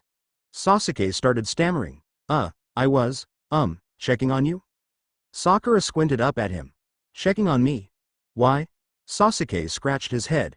You seemed distressed. Sakura thought, weird, he's been checking on me a lot, and he always says I'm distressed whenever I catch him checking on me. She asked, I was. What, did I say something in my sleep? Sasuke was caught off guard. What, she wasn't supposed to ask that, and I can't tell her the truth. He started stumbling over his words. Yeah, something about, your sister back home? Sakura raised an eyebrow. I was talking about, my sister? Sasuke nodded hastily. Yeah, saying how you were worried about her and stuff. Sasuke started sweating. Please buy it, please buy it. Sakura's mouth thinned. Sasuke gulped silently. That is not a good sign. She began wryly. Sasuke-kun, I don't have a sister. Sasuke blanched. Oh, shit, he stammered, really? Well, why you were talking about A's sister? Sakura sat up and glared at Sasuke. What were you really doing in my room? Sasuke barely heard her question. He was busy staring at Sakura. She was wearing a tank top and one of the straps had slipped off her shoulder. God, she looks sexy, No, I didn't think that. Sasuke clenched his hands to stop them from straying onto Sakura. Nothing? Just checking you out. No, I meant I was just checking on you. Sakura slid off the bed very quickly, almost panicky. Right. When the real Sasuke-kun gets back, let me know. She dashed into the bathroom as if a pack of wolves were chasing her. Sasuke watched her leave. He wiped the sweat off his forehead. Great, well, phew, that was close. I'll have to be more careful next time. Good thing she didn't wake up when I kissed her, Sasuke smirked. I wonder how she'd react if she wakes up during the night when I'm with her. Weird though, because when she's asleep, and I'm with her, she's content, according to the words coming out of her mouth. When Sakura walked through the door of her room and saw Sasuke sitting on her bed with vacant eyes and smirking like an idiot, she tilted her head in confusion. Is it just me, or is Sasuke-kun getting more and more weird every day? She cleared her throat. Sasuke-kun. He snapped out of his thoughts. Oh, hi. Sorry, I'll be going now. He hurried out of the room, regaining his composure. Sakura shook her head. That wasn't Naruto in Sasuke form, right? She shrugged and headed out her room into the kitchen. She made some quick pancakes and yelled, Naruto, Sasuke-kun. Time to eat. Naruto sped out his room and wolfed down the pancakes. Sasuke merely sauntered out as usual and sat down. Sakura eyed him warily, wondering why he had acted weird in the morning. Sakura shook her head and smiled brightly. Eat up. We're going to Ino's house today. Sasuke raised an eyebrow. He said icily, I don't need another fangirl. Sakura stared coolly back at Sasuke. God. He was acting so weird this morning, too. A knock on the door interrupted their staring contest. Sakura opened it and smiled at Choji. Hi, Choji. Choji waved at Sakura. Ino says to hurry up, Sakura nodded. We just finished with breakfast. Let's go now. Her voice was firm and steely, and the two boys obeyed, one quickly, the other reluctantly. Soon, everyone except Neji, Tenten, and Lee were at Ino's house. She smiled widely. Well, let's play 7 minutes in heaven. There were groans, but everyone knew how fierce Ino could be. Ino smiled sweetly, but instead of kissing in a closet for 7 minutes, the two lucky ducks will just stay in a closet for 7 minutes instead. Sakura looked horrified, Sasuke looked pissed off, Naruto looked clueless, and the others were groaning. Nobody backed down because they didn't want to be called a coward. Everyone wrote their names and put the papers into 2 separate baskets. Ino drew 2 names and snickered. Naruto and Hinata. Into the closet, both of you. Hinata paled and Naruto gulped. He stuttered, is this really? One glare from Ino, and he stumbled into the closet. Hinata followed timidly, face red as a tomato. All was quiet for a moment, then, OWCH, Naruto, that was MIY you poked. Whoops. Sorry, Hinata-chan, but you hit me in the stomach, and my hands flew out I guess. Naruto. You're on my foot end now. Gomen. Gosh. It's dark in here, oh man. Did I just elbow you, Hinata? OWWW, Naruto. Please be more careful, Naruto. You just stepped on my other foot. Eehee, I can't see, Hinata. After the 7 minutes, Ino laughed, you two can come out now. The two fell out of the closet, and Hinata had bruises on her feet, arms, and face. Everyone was howling with laughter except for Sasuke. He was just smirking, like usual. Ino drew the next 2 papers and screeched. Shikamaru glanced at them and sighed. How troublesome, me and Ino in a closet. Everyone grinned. Except Sasuke again. Ino grabbed Shikamaru by the ear and practically hauled him into the closet. All was silent, then they could hear Shikamaru. Ino. Why are you pushing me against this side of the closet? It's really uncomfortable, you know.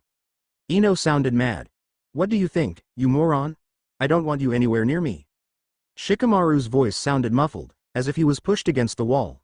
Well, it hurts. Could you at least give me some space? Or don't use your foot to push me. You're stepping on my back. Sakura giggled and 7 minutes flew by. Ino stormed out of the closet, and Shikamaru's face seemed kind of flat. Ino snatched out the next 2 pieces of paper. She snickered. Shino and Hinata. Hinata gulped, and Shino remained expressionless. He walked into the closet, and Hinata followed. The first 3 minutes, everyone was silent. Then, Naruto asked, you don't think Shino let his bugs loose on Hinata, do you? Sasuke sighed. No, you doby, he would not have done that. Naruto looked relieved. Okay, just making sure. The rest of the time, it was still quiet. Shino walked out of the closet as if nothing had happened, and Hinata looked shaken. She was whimpering, bee bugs, everywhere, Ino shook her head and drew the next 2, and screamed. Really loudly. Loud enough to shatter all the windows in the house. Everyone covered their ears and scrunched up their faces because of the noise. Soon, they were able to make out words in Ino's screams. Nani? This must be a fluke. How come Sakura gets go be with Sasuke? Why wasn't it me? Sasuke had his eyes shut tightly, and he didn't notice the murderous glances shot at him from Ino. Shikamaru yelled, Ino. Shut up. Shut up. Shut up. She obeyed reluctantly, and Shikamaru asked, so why did you scream? Ino screeched. Sasuke and Sakura in the closet for 7 minutes. Why do you think I screamed? Sasuke closed his eyes and thought, I will not kill Ino. I will not resort to violence just because some stupid annoying fangirl shattered my eardrums. I'm calm. Composure. Regain my composure. Sasuke grounded his teeth together, and Sakura heard it. She winced, then gulped as she remembered Sasuke in the morning. He won't do anything to me in the closet, right? She scolded herself. Like he would want anything to do with you. She stood up and followed Sasuke into the closet. Shikamaru had to restrain Ino from going after them. Sakura slipped into the closet. She laughed nervously. Wow, sure is crowded in here, huh? Sasuke nodded uncomfortably and shut the closet door hesitantly. Sakura gulped and broke out sweating. I should be happy, why do I feel nervous? She could feel Sasuke pressed up against her. She growled, it's not that crowded in here, scoot over. Sasuke tried but tripped on something inside. Sakura heard him curse, and then all of a sudden, he had pinned her against the closet wall.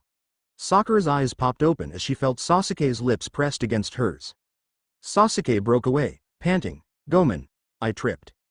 Sakura touched her lips. She was glad it was dark because she was blushing heavily. Oh.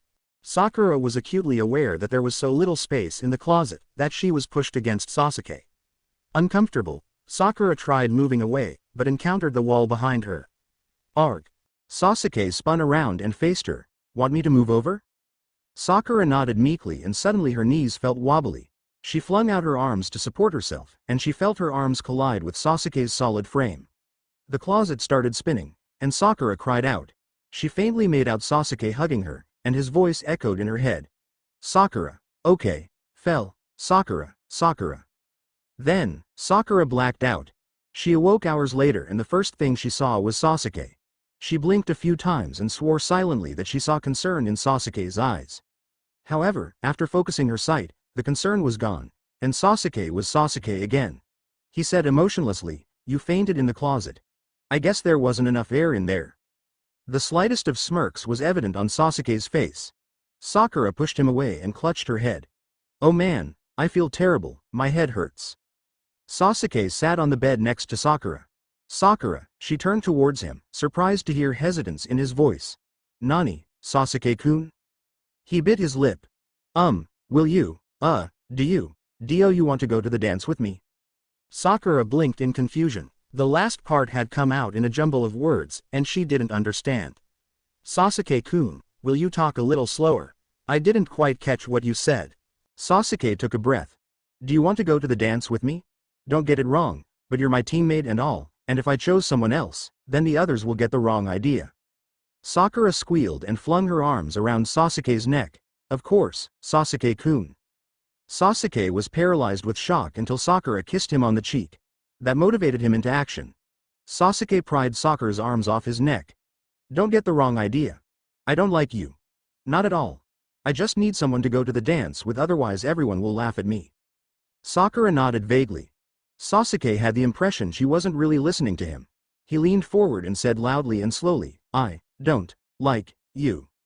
Actually, I do, but hey, that's a sign of weakness. Sakura nodded. I know. Sakura slid off the bed, then stopped. What happened, Sasuke-kun? Sasuke stretched and lay on Sakura's bed. Nothing much, you passed out. I carried you back here. They're all at Ino's house, still playing Truth or Dare. Sakura got back on the bed and sat next to Sasuke, staring into his face. Nay, he's so handsome. Small wonder why I fell in love with him. Do I still love him, though? Sasuke stared back up at her. She's pretty. Why didn't I realize it before? Does she still love me? Should I accept her? The two continued to stare at each other, and then Sasuke slowly sat up, not breaking eye contact. He leaned forward until he could feel Sakura's breath. Sakura's eyes were wide, and she was trembling slightly. Sasuke smirked, then wiped a piece of hair away from Sakura's face. You wish. He flopped back onto the bed, thinking, Sasuke, you baka. That was a perfect chance. He sighed, then rolled off the bed. Sakura watched him leave with a hint of longing. When he disappeared from view, she fell backwards onto the bed. That baka. Stop teasing me, Sasuke-kun.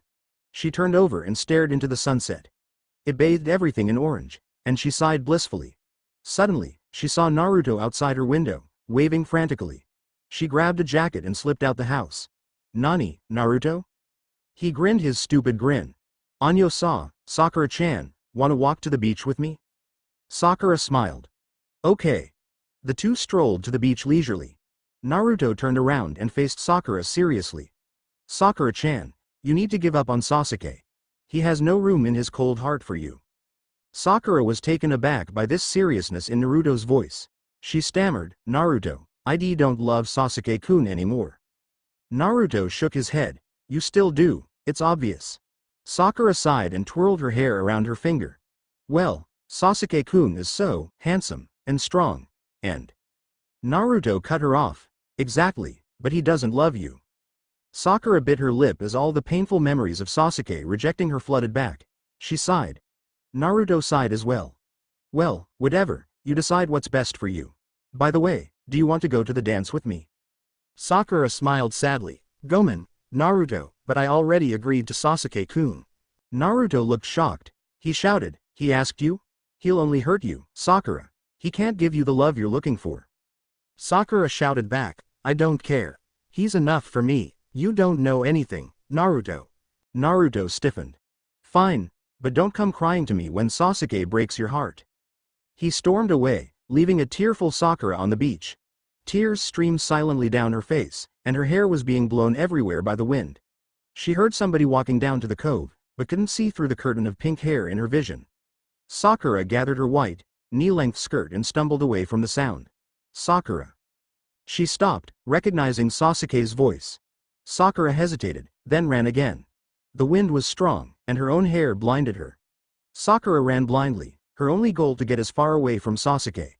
Suddenly, Sakura realized she was running on slippery rocks near the ocean. She heard Sasuke shout, Sakura, come back. You're on the tide pool rocks. If the tide comes in, you'll get swept to sea. Sakura was barely listening. She was concentrating on the wave that was looming up to her, threatening to swallow her. Her eyes were fixed on it when something collided into her back. Sakura yelled, but swallowed a mouthful of water. Sasuke-kun. Naruto. Help me. Bubbles escaped her mouth, and suddenly, her head was thrust free of the water. She took a quick gulp of air and struck out towards the shore. Gotta move fast, another wave, and I'll be gone for sure. I wonder who saved me? Her feet hit the sandy bottom, and she dragged her feet onto the sand. Sakura collapsed with exhaustion. She looked up at the sky, breathing heavily. Suddenly, Sakura could hear panting coming from the sea. She struggled up and saw a sodden Sasuke walk out from the sea. He snapped, "You could have died, Baka." Sakura was stung, but she defended, "Whatever, it's not like you'd care." She was surprised when Sasuke grabbed her shoulders and shook her like a rag doll. He shouted in her face, "Don't do that again. You had me scared. Don't be so stupid, Sakura." A single tear streamed down Sakura's face. "You had me scared. Sasuke was scared for me," Sakura whispered. "Gomen, I won't do it again." Sasuke stopped shaking her and hugged her tightly. "I never want to see someone important to me die again."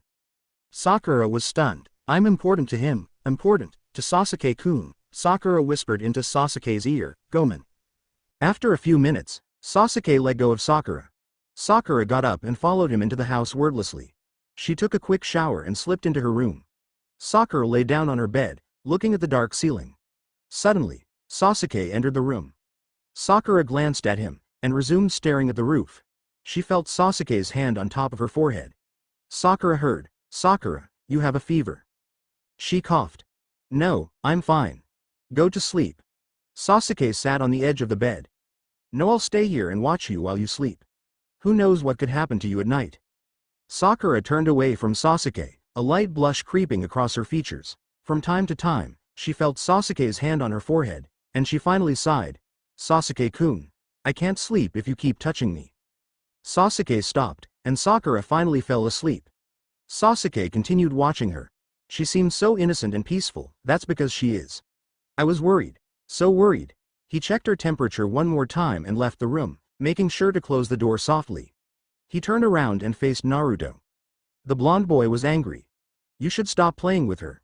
I know you love her. So why don't you tell her?" Sasuke replied coldly, "I don't love her, she's annoying." Naruto smirked. "So that's why you were so damn worried about her?" Sasuke snarled, "She's a teammate. Wouldn't you be worried about a teammate in danger?" Naruto snapped, "Sakura is an angel from heaven, and you're a demon from hell. You'll break her heart." Sasuke smirked coldly.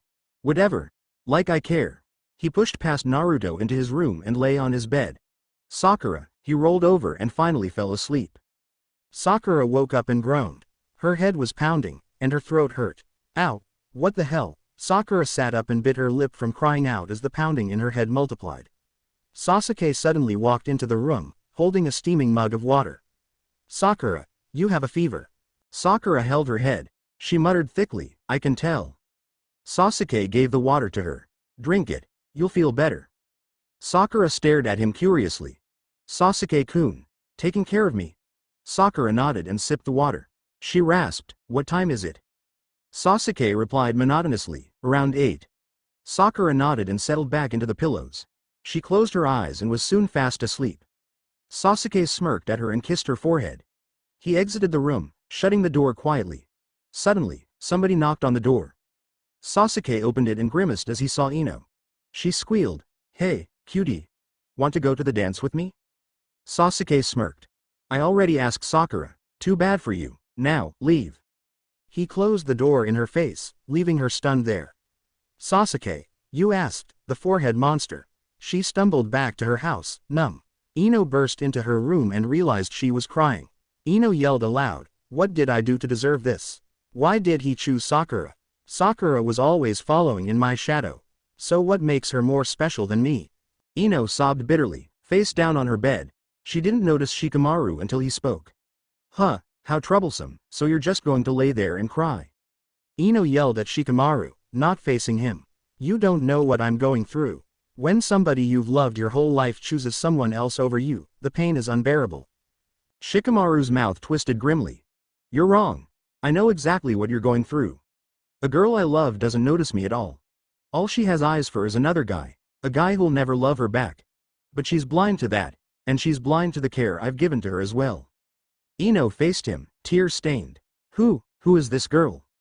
Shikamaru shrugged. "It'll be too troublesome to tell you. Besides, if I tell you, it might ruin all the chances of me winning her over one day." Ino grabbed the front of his shirt and demanded, "Tell me, Shikamaru."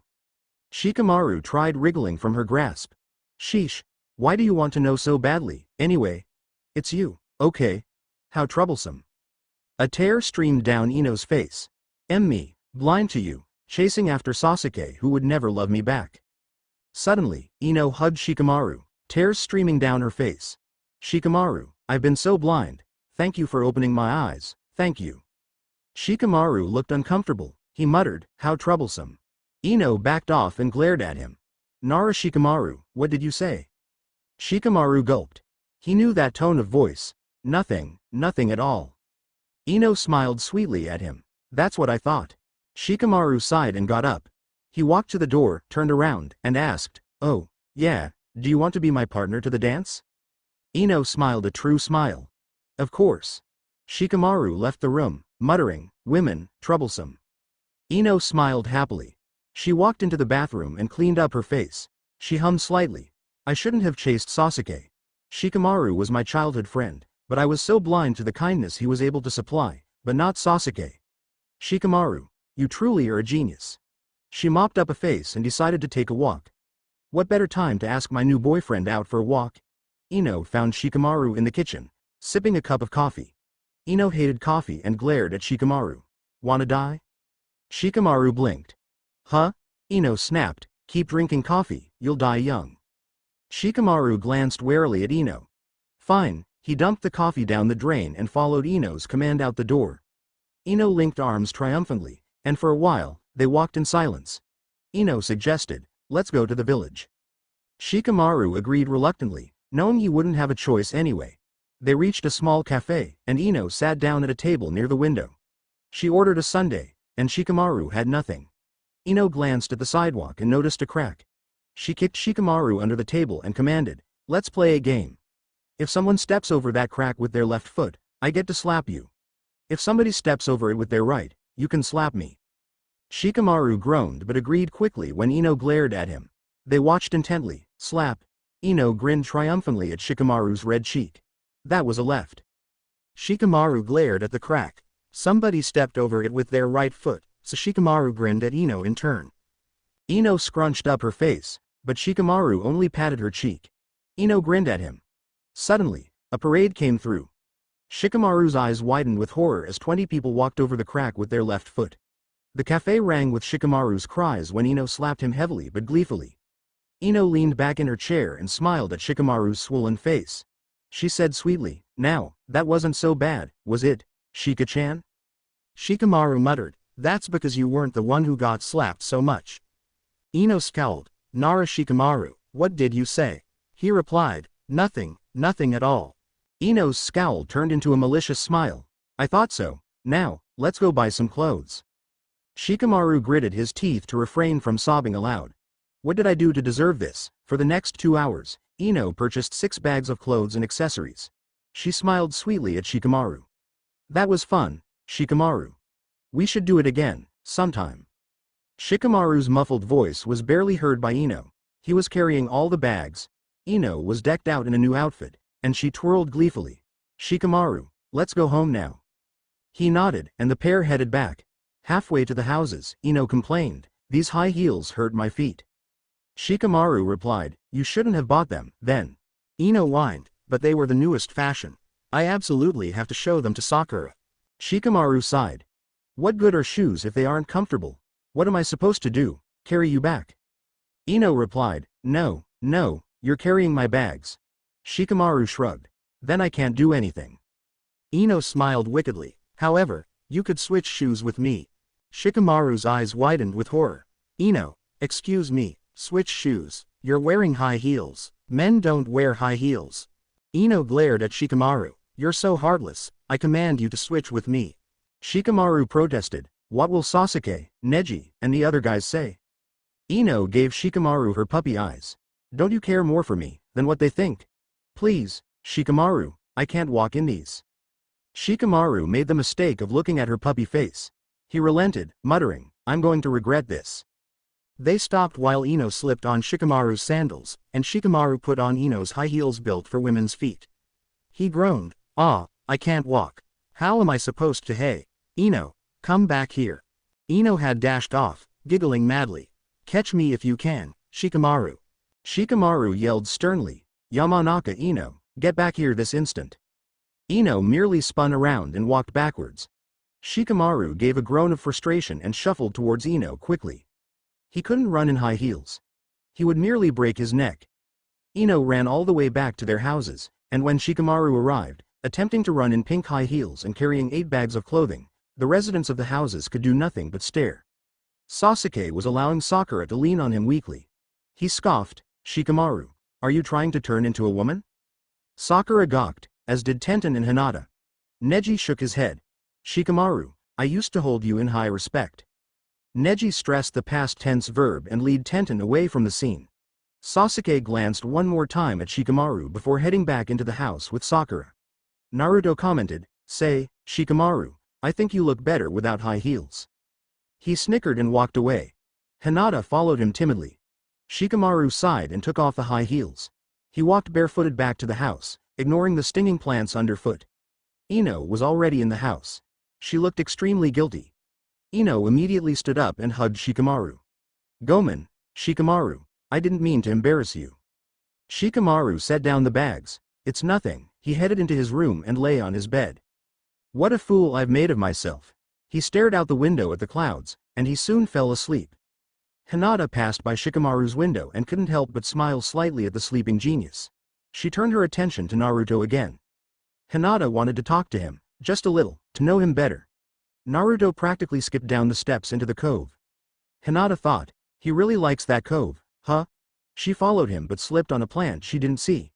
Hinata cried out, Naruto-kun. She was about to fall, but Naruto grabbed her arm and pulled her back. Naruto hugged Hinata. She was trembling violently. That fall must have scared her. When her trembling subsided, Naruto released her. He asked, you okay, Hinata-chan? Hinata blushed and nodded. Naruto took her hand. Come on, I won't let you fall. Hinata's blush grew even heavier and followed Naruto down into the cove. Naruto sat down on a rock. This is my most favorite place on this whole island, Hinata-chan. I can just sit and stare at the waves. Hinata stammered, it's a very beautiful place. Naruto grinned his foxy grin. You can come down with me, if you want, Hinata-chan. Hinata looked away, her face a deep shade of red. Arigato, Naruto-kun. I would enjoy it. Naruto patted a space on the rock next to him. Sit down. Hinata sat down, lacing her fingers together nervously. Naruto smiled at her. Anyo-sa, Hinata-chan. Do you want to go eat dinner in the village? My treat, and no ramen? Hinata brightened up. Really, Naruto-kun? He nodded. Hinata smiled widely. Oh okay. Let me go get my wallet. She hurried away and disappeared up the steps. Naruto's smile grew wider. She really is actually pretty nice. I should get to know her more. Naruto headed back and changed into clean clothes. He grabbed his wallet and was about to head back, but he remembered that he needed a key to the house. Rather than looking around, Naruto walked into Sakura's room to find Sasuke caring for a feverish-looking Sakura. He asked, is she okay? Sasuke replied coolly, of course, Dobi. What do you want? Naruto said, I need a key to the house. Where are they? Sasuke smirked, there should be one on the hook next to the door, baka. Naruto fumed, but he grabbed the key and left quickly without shooting a retort at the Uchiha. Naruto wrapped his jacket more tightly around himself. It sure is cold. Naruto knocked on the door to Hinata's house. Kiba answered it, looking confused. What are you doing, Naruto? Naruto answered proudly, I'm bringing Hinata out for dinner. Kiba grew angry. Nani? Did Hinata agree? Hinata appeared next to Kiba. Of course, Kiba, can why you move? I can't get out. Kiba moved grudgingly. Naruto held out his arm gallantly to Hinata, and she linked her arm through, blushing slightly. Naruto led Hinata into the village and let her pick out a restaurant. Naruto sat down and grinned. Wow, Hinata-chan, a nice restaurant, isn't it? Hinata was looking around. She agreed absent-mindedly and asked, isn't T that Lee-kun over T there, with T that girl? Naruto craned his head around. Why, so it is. Should we go over and say, hi? Hinata shook her head. No. Naruto nodded, knowing that Hinata knew best. They continued to watch Lee curiously, and to their surprise, the girl hugged Lee, and he didn't pull away. Hinata quickly looked back to their table, not wanting to be caught staring. Naruto said mischievously, "Looks like Lee has given up on Sakura, hey." Hinata agreed, wishing wistfully that Naruto would have the same feelings Lee had for the girl. Naruto picked up his chopsticks as the food arrived, and the two ate, chatting amiably. When they finished, Naruto paid for the bill, and they left. Hinata stuttered, "Thanks F for the D dinner, Naruto-kun." Naruto smiled warmly at her. "You know what, Hinata-chan, I've never really noticed you before.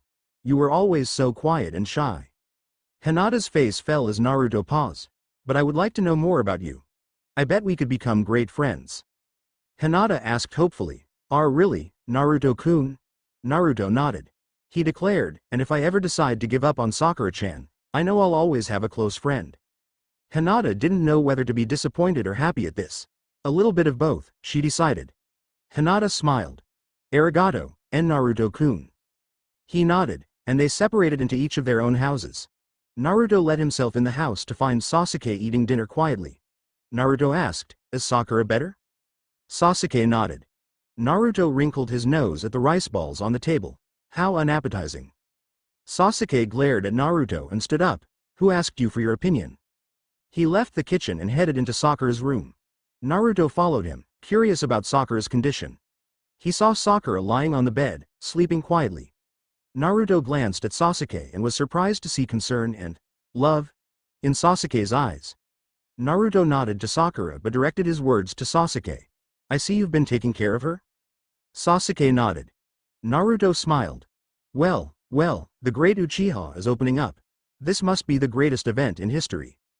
Naruto fled the room before Sasuke could kick him out. Since it was too early to go to sleep, Naruto took a walk along the beach and bumped into Lee. Naruto said happily, "Hi, Lee." Lee nodded back, preoccupied with something. Naruto asked without thinking, "Who was that girl you were eating dinner with?" Lee's head snapped up. "How do you know? Were you stalking us?" Naruto held up both hands. "No way. I was just taking Hinata-chan out for dinner, and we saw you too." Lee relaxed. "She's a girl I met in the village a few days ago." Naruto probed, "Is she your girlfriend?" Lee nodded. Naruto exclaimed, "Does that mean you've given up on Sakura-chan?" Lee flinched visibly. He said slowly, "No, I have not, but, have you noticed Sasuke? He has feelings for her now. Those two would be happier together than with anyone else." Naruto's face fell sadly. "Does that mean I don't have a chance with her?" Lee nodded again. "With Sasuke, Sakura will be forever happy. However, Naruto, you should give up on Sakura. Hinata is better for you." He had added the afterthought slyly. Lee was not stupid.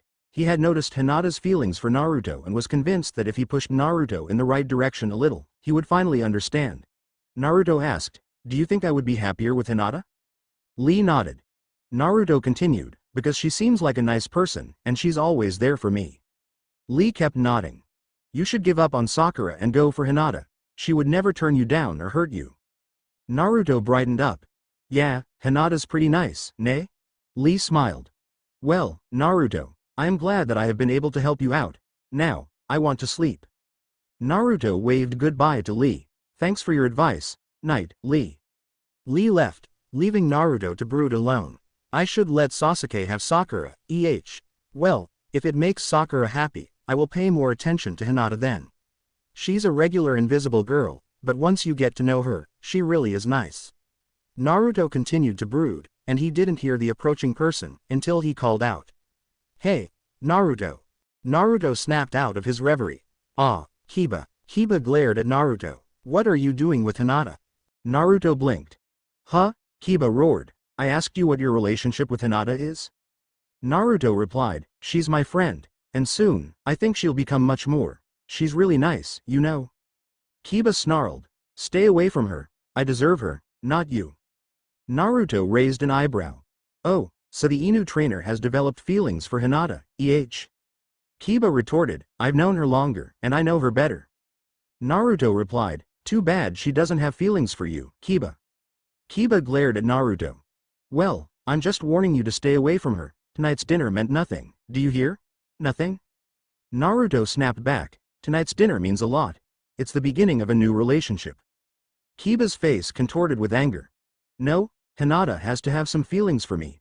I've been through much more with her than you have. I'm her teammate. Naruto shrugged and turned away.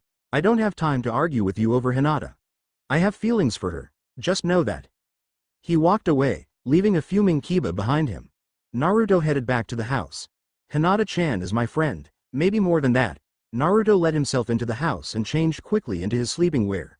As he fell asleep, Naruto thought drowsily, I love Hinata-chan. Sakura tossed fitfully, burning from the fever. Once or twice, she saw a blurry vision of Sasuke leaning over her, but of course, she could have been dreaming. It was probably the middle of the afternoon when Sakura awoke properly. She asked thickly, Sasuke-kun. He nodded nearby. He looked tired, and Sakura felt bad for being sick. Sakura rasped out through a painful throat, sorry for keeping you, Sasuke-kun. He shook his head. You were sick, you feel okay? Sakura nodded. Water, please. Sasuke wordlessly gave her a cup of water. She sipped it and sat up. Sakura cleared her throat. Are you okay, Sasuke-kun? Do you want some sleep? Sasuke checked the clock, tiredly. Yeah, you'll be okay if I sleep for an hour or something? Sakura nodded, shocked by Sasuke's sudden show of feelings. Is this really Sasuke-kun? Sasuke continued, don't hesitate to wake me up if you need me. Sakura nodded again and watched Sasuke's receding back wordlessly. She lay back down until she heard the door to Sasuke's room slam shut. After a few minutes, Sakura got up and tiptoed into his room. There, Sasuke was sprawled on his bed, mouth slightly open as he slept. Sakura walked slowly up to his bed, admiring his peaceful face. She leaned in and kissed him gently on the lips and straightened up. Sakura whispered, Sasuke-kun, I love you. She walked out quietly, trying not to disturb his slumber. As soon as Sakura closed the door quietly, Sasuke opened his eyes and touched his lips with his finger. He liked the feeling of Sakura's lips against his. Sakura, Sasuke smirked and rolled over, falling asleep this time. Sakura headed over to Ino's house and knocked on the door. Choji opened it and grinned at Sakura. Hi, Sakura. Sakura greeted him cheerfully. Hey, Choji, is Ino inside? Choji nodded and opened the door. Sakura walked in and yelled, Hey, Ino. Ino came out. She smiled at Sakura. Sakura said, I was sick. Sorry I couldn't come over more often. Ino nodded and squealed, Oh, Sakura. So many things have happened. I have to tell you. She dragged Sakura into her room and relayed the past few events. Sakura grinned widely. So, you and Shikamaru have gotten together, Sakura dodged Ino's playful swipe as she teased back. So, you and Sasuke have gotten together, Sakura blushed and protested. No way, you know, since I'm his teammate, he asked me. Ino said slyly, well, he turned me down awful harsh, you know. Sakura turned her head away, embarrassed. Ino noticed this and changed the subject. So, Sakura, have you been at the village yet? Sakura shook her head. Ino grinned. Well, let's go now. Sakura agreed. Okay, let me go get my wallet, okay? She jumped up and blushed again as Ino shouted after her, make sure Sasuke won't worry about you, huh? Sakura ran to her house quickly and grabbed her wallet. She peeked into Sasuke's and Naruto's room quickly and found both of them asleep. Sakura walked up to Sasuke cautiously. When he didn't move, Sakura scribbled a note and put it in his hand. Sasuke's hand reflexively closed on it, and Sakura smiled. She walked out of the house with a key in her purse, and Ino exclaimed, let's go already. The two girls walked to the small village in silence. On the way there, they met Hinata and Tenten. Ino invited, hey, let's all go and get some ice cream or something. The other two agreed, and the four girls happily made their way to the village. Ino directed the others into a little ice cream shop. Ino grinned and said, I spotted this place while Shikamaru and I were shopping. Tenten asked playfully, so how's it going between you and Shikamaru? Ino replied cheerfully, so how's it going between you and Neji? Everyone laughed, and then Sakura turned expectantly to Hinata. Did that baka notice you yet? Hinata blushed. Why yes, Ino crowed. I knew it. So, what did he do? Hinata mumbled, nothing much, just tea-talked. Sakura rolled her eyes. Yeah, right. But we'll leave you alone, Hinata-chan, for now. They each ordered their own ice cream and proceeded to sit down in one of the booths near the window. Ino mused, you know, 3 weeks is a very long time for vacation. If we don't keep up our training, we're going to become worse and worse. Tenten replied, Neji and I train. I think we deserve this vacation. Hinata and Sakura both gulped. Sakura confessed, "Well, I've been training too, with Sasuke-kun." Ino yelled, "Huh? See? Sasuke has feelings for you." Sakura bent her head down and blushed. Tenten snickered, but Hinata smiled encouragingly. "IW was wondering when Ichi would open up tea to you." Sakura glanced up. "Well, he hasn't really, but he was taking care of me, too, when I was sick." Ino smirked and Tenten grinned. "Sasuke? The Uchiha Sasuke took care of you?" Sakura nodded. Ino sighed blissfully. "We need to play truth or dare sometime." Sakura's sweat dropped as she remembered what happened last time. Tenten remembered too, and steered the conversation to another topic quickly. "So, Ino, you know what we should do. We should invite everyone to the hot springs in this village once we get back." Sakura and Hinata agreed enthusiastically. Ino nodded. "Sounds like a good idea to me." Sakura finished off the last of her ice cream. "Well, what are we waiting for? If we get back soon, then we'll have more time to spend at the hot springs." Ino stood up. "Well, I'm done." Hinata and Tenten finished theirs quickly, and the four trooped back to the houses. They each separated into their houses to rouse everyone else. Sakura unlocked the door to the house, and as soon as she did, Naruto bounded up. "Hey, Sakura-chan. Where were you?" Sakura smiled. "I was out enjoying myself with Ino and Hinata and Tenten." Sakura noticed a change in Naruto's face when she mentioned Hinata. Sakura smiled inwardly and continued. "Ino knows this great hot springs place. She invited everyone. Want to come?" Naruto nodded. Sakura headed towards Sasuke's room. "Well, let me wake up Sasuke-kun and ask him. If he wants to, then all three of us will go." Naruto nodded again. Sakura opened the door to Sasuke's room to find him still asleep. Sakura thought wryly, he must be really tired. Sakura placed a cool hand on his forehead. His eyes immediately snapped open, and his hand had grabbed her wrist automatically. Sakura looked startled but reassured him, "It's only me." Sasuke relaxed and let go of her. "What do you want?" Sakura replied evenly, "Ino invited all of us to the hot springs. Want to come?" Sasuke remained motionless, and then he sat up. "Sure." Sakura exited the room and waited on one of the sofas. Sasuke emerged 2 minutes later. Without a word, the three left the house. Tenten, Neji, Ino, Shikamaru, and Lee were already waiting. Naruto immediately asked, "Where's Hinata?" As if to respond to his question, Hinata and Kiba emerged and approached the group. Ino yelled aloud to get everyone's attention. "Alright then, assuming you know where we're going, let's go." The group moved off with Ino and Shikamaru in the front, followed by Tenten and Neji. Lee was dashing around excitedly, and Hinata was surrounded by Kiba and Naruto. Sasuke and Sakura brought up the back. Kiba grinned. "Hey, Hinata, how about you and me go get some dinner in the village afterwards?" Hinata looked to Naruto nervously. He shrugged but looked uncomfortable. Hinata nodded and stammered, "Oh okay." Kiba gave a triumphant grin to Naruto over Hinata's head. Naruto scowled back at him in reply.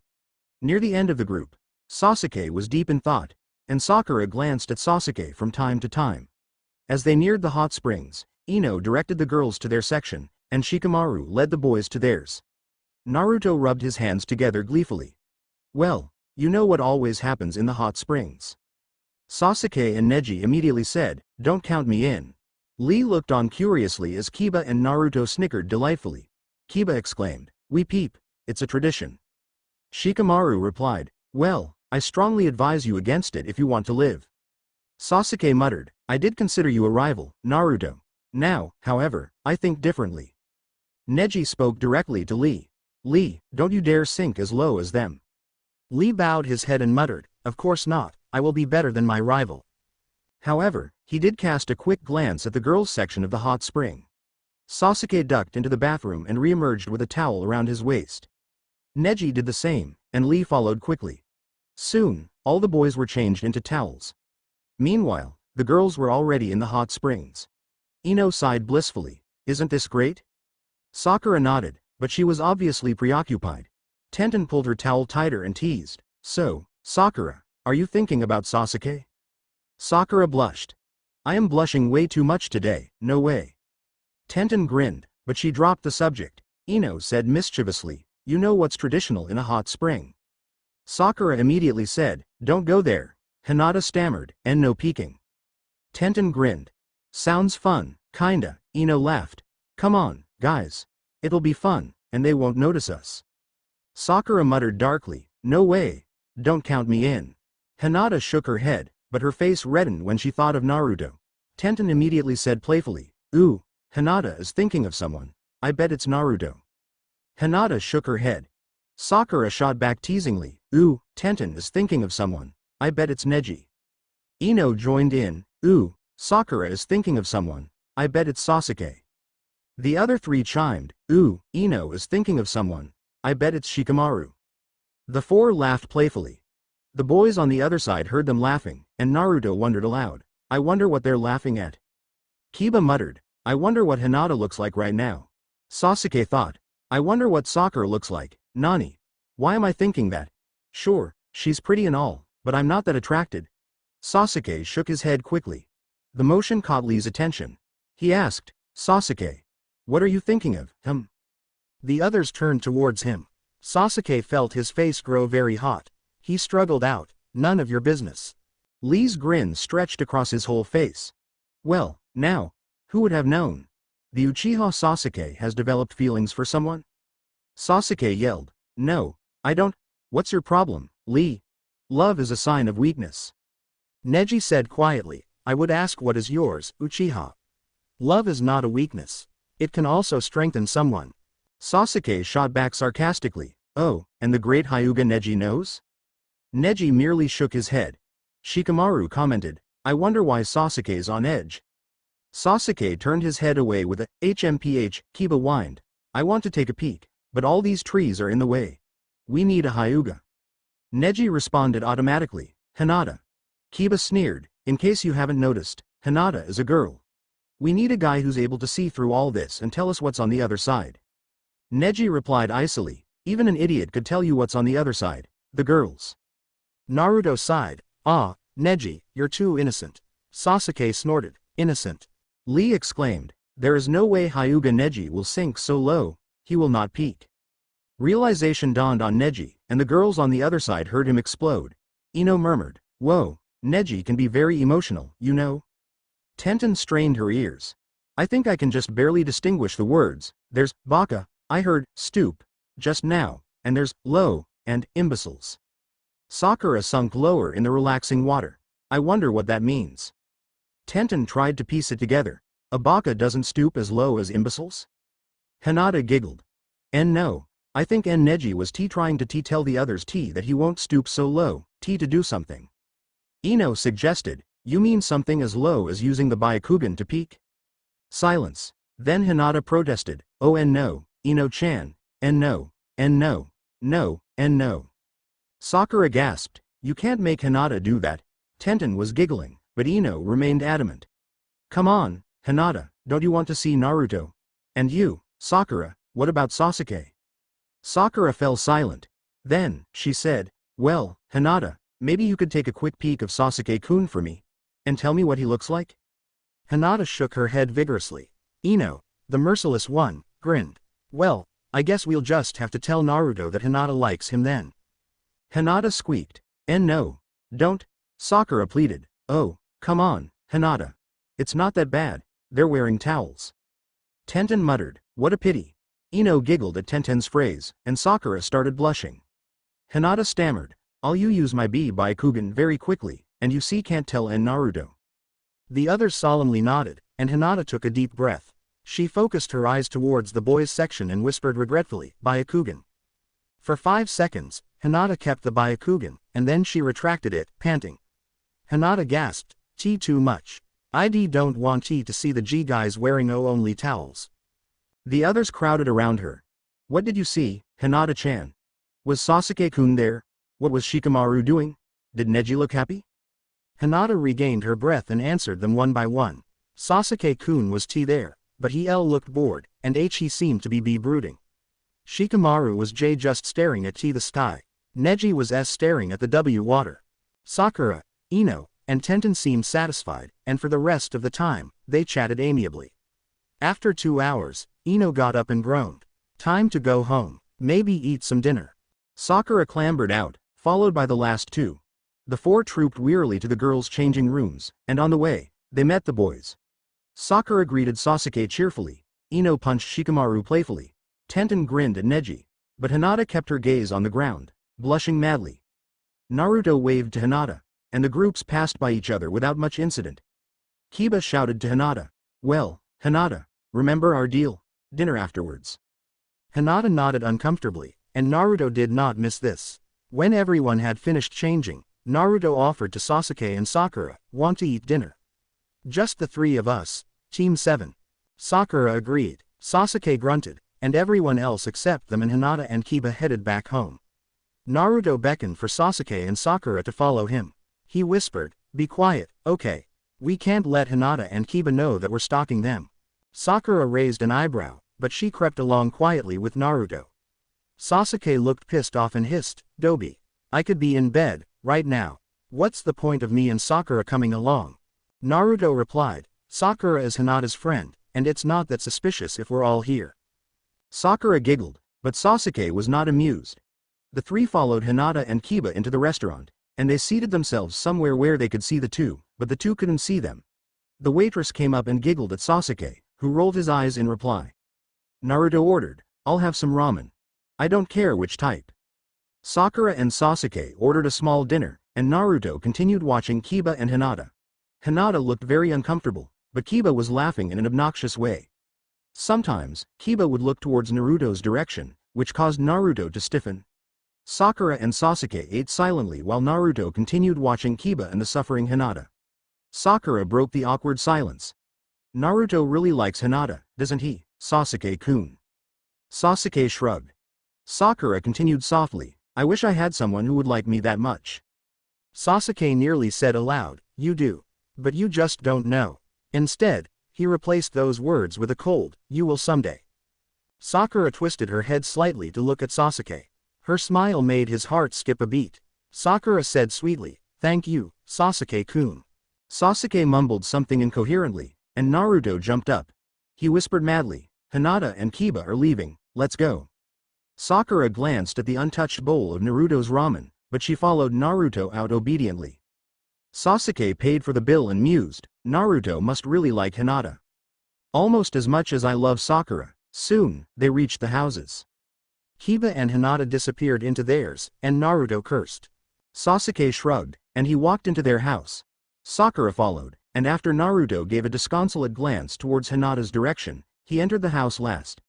Naruto barricaded himself inside his room as soon as he stepped into the house. Sasuke and Sakura stood there awkwardly.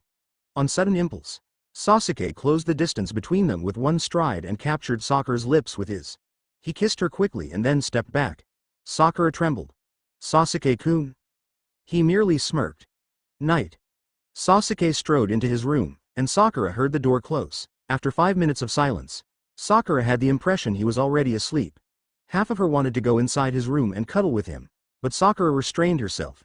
She remained there for a moment and then headed into her room as well. She quickly changed into her pajamas, and then fell asleep to dreams of Sasuke. Sakura awoke to the sound of banging on the door. She checked the clock and muttered sleepily, Geez, it's only 7, it's only 7. Oh man, I should be up already. Sakura grabbed a robe and hastily pulled it on.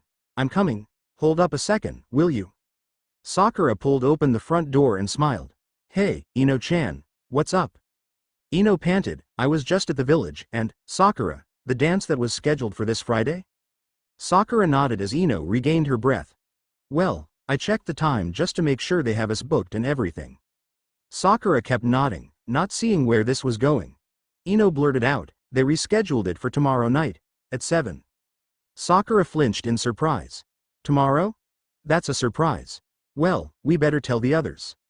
Ino nodded, and Sakura retreated into the house, quickly got changed and went into Sasuke's room to rouse him only to find he wasn't there.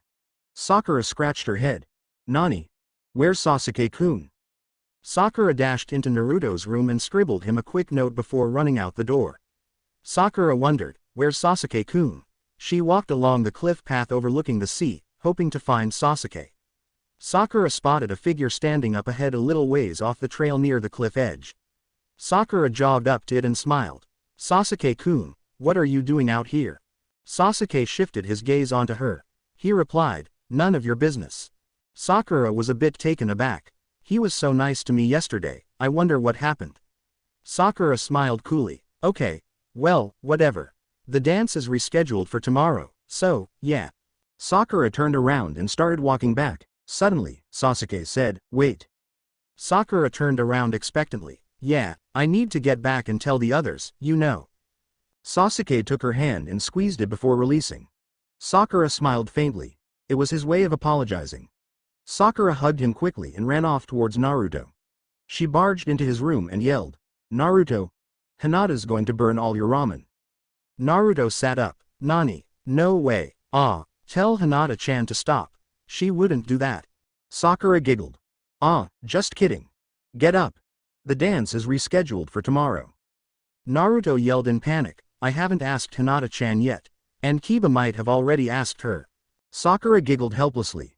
Well, go ask her now. Hinata's waiting. Sakura exited the room to let Naruto change. A minute later, he burst out of his room and was already out the front door before Sakura could blink. Sakura murmured, "Whoa, Naruto's got some speed there." Sasuke walked into the door, covered in dust. Sakura laughed at him. "What happened to you, Sasuke-kun?" He growled, "That baka ran past me at full speed as if Ichiraku was on fire." Sakura giggled. He's going to go ask Hinata to the dance. Sasuke glanced at Sakura slyly. Hey, I already solved that problem. Sakura blushed and ducked her head. Sasuke took a quick shower and re-emerged in clean clothes. Sakura was sitting on the window seat, staring at the ocean. Sasuke said, "Ino Pig kept asking me if I liked you." Sakura's face grew hot, but she couldn't help but smirk at the nickname Sasuke used. Sakura merely replied, "Oh." All of a sudden, Sasuke was behind Sakura. Sakura drew in her breath sharply. Sasuke bent down so his breath was tickling the back of Sakura's neck. "Do you want to know what I said?" She responded dully, "I already know." Sasuke straightened in alarm. "You do?" Sakura continued, "Of course. You said, no, like always. Sasuke-kun, you don't think I'm that stupid, do you?" Sasuke smirked. "Actually, I didn't say, no." Sakura's heart began beating quickly. "You said, maybe." Sasuke's smirk grew wider. He lectured Sakura, "Sakura, when somebody asks a question, the usual answer is, yes, or, no." Sakura remained silent, staring out at the ocean. Sasuke looked at her reflection in the window and continued, "And if my answer isn't, no?" Sakura whispered, "Then it's, Sasuke finished for her, yes." Sakura spun around and stared at Sasuke. "And Nani?" The Uchiha smirked again, and Sakura longed to wipe it off his face. She clenched her fists but kept her temper in check. She whispered, so. Sasuke nodded. Yeah, believe it or not, he couldn't bring himself to say the words, "I love you," for some reason, even though he whispered it to her while she was asleep. Sakura hugged her knees to her chest and kept her eyes on Sasuke's face. She whispered, "For how long, Sasuke-kun?" Sasuke shrugged indifferently. "I don't know, it just kinda crept upon me one day. What does it matter, though?" Sakura smiled quietly. "I never thought this day would come true." Sasuke hugged her tentatively. Sakura smiled and leaned into Sasuke. "Dreams come true after all." Suddenly, Sakura asked, "Sasuke-kun, do you know how many people don't have a partner? 'Cause we only have a few girls and a lot of boys." Sasuke sighed. He could hardly care less, but he replied anyway, "I think Shino, Kiba, Choji, Naruto, and Hinata are the only ones who don't have partners." Sakura smiled. "I really hope that Naruto is Hinata's partner. Hinata likes him so much, but Naruto's so oblivious." Sasuke smirked. "Dobi." Sakura suddenly gasped as she was looking out the window, and she ran out the door. Sasuke followed her, and they arrived at the cove where Naruto and Kiba were facing each other. Hinata looked frightened, and she was standing to the side. Sakura leapt down the stairs quickly and dashed up to Hinata, asking curiously, "What's happening?" Hinata poked her fingers together worriedly. Kiba and Naruto asked me to the dance at the same time." Sakura patted Hinata sympathetically. "Oh, I see. Well, I'm pretty sure this won't result with too much blood." Hinata's eyes widened with fear and she trembled. Sasuke stood to the left of Sakura and slightly behind her. He murmured, "Naruto will win." Hinata turned around slightly, a little panic in her voice. "They're going to fight?" Sasuke nodded, undisturbed. "Most likely." Hinata gulped. "Should we stop them?" Sasuke shook his head. It shouldn't be too serious. Sakura muttered, I can't believe they're going to fight over this is ridiculous. Naruto rolled up his sleeves. Kiba, what's your problem? I asked Hinata to the dance, and you punch me? I thought we were friends. Kiba snarled, I'm not letting some doby like you near Hinata. Naruto replied, why don't you let Hinata choose then? Kiba yelled, I know Hinata better than you do, I know what's best for her. Naruto shrugged. I guess you do, but Hinata-chan is my friend. Suddenly Kiba made a dash towards Naruto, fist drawn back. Naruto did the same, and right when the two were going to collide, Hinata jumped in between, shutting her eyes, and saying in the loudest voice she could muster, Stop, please. The two boys directed their punches elsewhere at the last moment, and Hinata sank to the ground, relieved. Naruto ran towards Hinata. Hinata-chan, are you alright? Hinata smiled faintly. Hi, Naruto-kun, Sakura remarked. Well, that was surprising, and weird. Sasuke agreed silently. Kiba was helping Hinata up, too. Naruto asked, Hey, Hinata-chan, want to go to the dance with me? Kiba asked at the same time, wanna go to the dance with me, Hinata? Tears formed in Hinata's eyes. Sakura felt sorry for Hinata and walked over to the three. She smiled and said, Hey, guys, I don't think you should pressure Hinata. She can choose who she wants to go with. Sakura nodded to Naruto and Kiba before squeezing Hinata's arm reassuringly and leaving. Sasuke walked up to Naruto and smirked. Doby, I found a partner in no time. Naruto's face contorted with anger as he momentarily forgot about Hinata. Naruto snarled. Shut up, Sasuke Teme. All you're doing is toying with Sakura-chan. You don't deserve someone like her, Sasuke. She's a tool for you. You needed a partner, and she was willing to do anything for you, so you chose her. Sakura paused on the third step of the stairs leading up to the houses from the cove. She listened to Naruto and Sasuke curiously. That's not true, is it? Naruto could practically feel the white fury radiating off of Sasuke. Sasuke's voice trembled with controlled anger. Shut up, Naruto. You don't know anything about me. I'd give everything I have for Sakura. Sakura froze as she heard this. She watched Naruto turn away and spit contemptuously. Sasuke turned away as well and walked up to Sakura, eyes full of rage. Sakura shrunk away fearfully, but Sasuke embraced her tightly. Sakura heard him whisper, Sakura, Sakura, you mean everything to me, stupid Naruto, doesn't know anything. Sakura patted Sasuke's back tentatively, and Sasuke released her. He stuck his hands in his pockets and kept his head down. Sakura led him into their house and smiled at Sasuke. Don't let what he said get to you, Sasuke-kun. Sasuke looked at Sakura and sighed. He reached out a hand to stroke her cheek and said softly, I don't want you to be taken away from me. Sakura smiled as she hugged Sasuke. Do I really mean that much to you? Sasuke whispered, yes, you make me humane, my sanity stays, I don't know what I would do without you. Sakura hugged him tightly. No matter what happens, I won't leave you, okay? Sasuke smiled. Okay. Sakura wondered aloud. I wonder how Naruto is doing with Hinata and Kiba. Naruto turned to Hinata after he couldn't see Sasuke anymore. He grinned. How about it, Hinata? I'll take you to the dance. Kiba scowled. What about me? Hinata turned to Kiba, and then she turned to Naruto. The poor Hyuga whimpered. I want to choose Naruto, but I don't want Kiba to be mad at me. She stammered, Kiba, can I please go with Naruto-kun? Kiba's face darkened, but as he looked at Hinata's strained face, he sighed. Okay. Hinata managed a small smile, and Naruto grinned at Kiba. Thanks, Kiba. Naruto led Hinata down to the cove again, and Kiba watched them go. He sighed. Well, I suppose it's the best for Hinata, right, Akamaru? Akamaru barked sadly. Kiba turned on his heel and walked back to his house slowly. Naruto led Hinata down into the cove, and Sasuke smirked. Well, I guess that Doby won. Sakura chided Sasuke gently, you really should give Naruto some credit. Sasuke shrugged. Whatever. Anyway, we should be going out to train, you know. Sakura agreed. I'll go change, and we can leave. The pink-haired ninja was back in a minute. She strapped on her kunai holster and checked her weapons pouch before nodding. Sasuke walked out the door, and Sakura followed after writing a note for Naruto. Sasuke asked, so you still have the money that Kakashi-sensei gave us for the stay, right? Sakura nodded.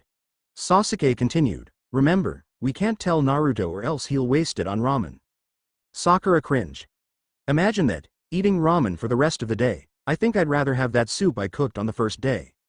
This time, Sasuke cringed inwardly and almost said aloud, I'd rather have ramen than that poison you cooked up. Instead, he nodded. They arrived at the clearing they were training at last time, and until late evening, they trained. Sasuke blocked a punch from Sakura and nodded. All right. I think we're done. Let's go home now. Sakura retrieved her weapons, and she stowed them away. Too tired to say anything, the two walked home in silence. Just as they topped the hill, Sakura stopped and smiled faintly at the sight stretched out below them. Sasuke took a step forward, and then he tilted his head back. You coming or not? Sakura nodded and followed Sasuke down towards the houses. She spotted Ino and waved, but the blonde wasn't paying attention. Sasuke narrowed his eyes. What is she doing? Sakura squinted. It almost looks like Ino's begging Shino to do something. Sakura grabbed Sasuke's hand and led him forward. As she arrived near the two, Sakura couldn't help but grin. She asked incredulously, is this really Yamanaka Ino begging Shino to go to the dance? Ino is begging? Sakura stressed the last word. Ino whined, I want everyone to go. Come on, Shino. You might meet some girl from the village who likes creepy, yucky, ugly bugs like you. Shino remained impassive. Sakura muttered under her breath, if Shino would have moved right then, it would have been to raise his eyebrow. I wonder why he didn't strangle Ino for calling his precious bugs creepy, yucky, and ugly. Shino replied to Ino, if you call my buys creepy, yucky, and ugly again, I will make sure that you won't be able to use chakra for a week. Ino cringed. Haha, I was just kidding. Anyway, you might meet someone you like there, Shino, so please come. Shino remained unmoving for a moment, and he almost sighed, fine. But only to stop you from bothering me, I'll go. Ino squealed and was about to fling her arms around Shino, but she stopped and grinned. Well, thanks for agreeing to come, Shino. Oh yeah, will you try to convince Kiba? Shino nodded and muttered rebelliously, if I have to suffer, so will the dog boy. Sakura grinned at Ino. Did you convince Lee yet? Ino shook with silent mirth.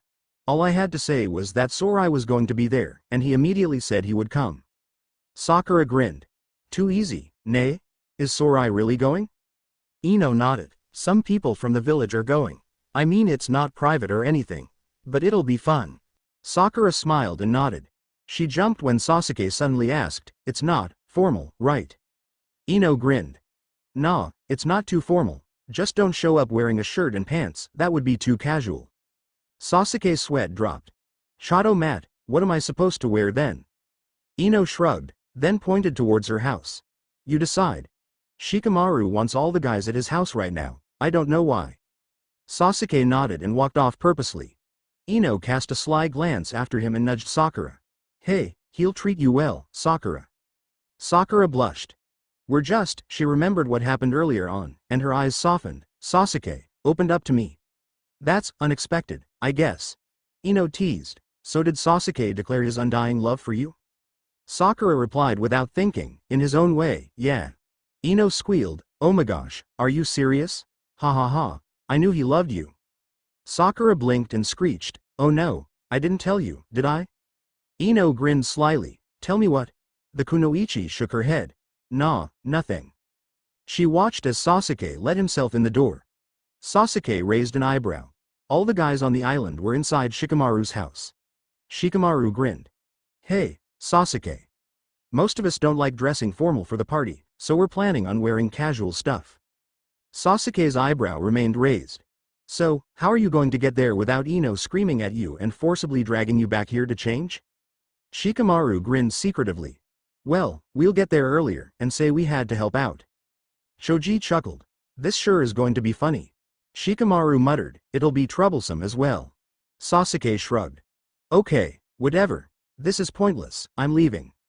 He left wordlessly, and Neji spoke up, do you think he will comply?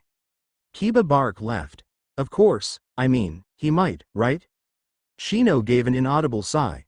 Okay, well, if this is it, I'm going back as well. Sasuke headed out the house, brooding. I wonder how Sakura will react if I show up wearing my usual clothes. I hope she doesn't plan on wearing anything fancy. Sasuke let himself in the house and sought out Sakura, who was curled up in one of the sofas in front of the fireplace.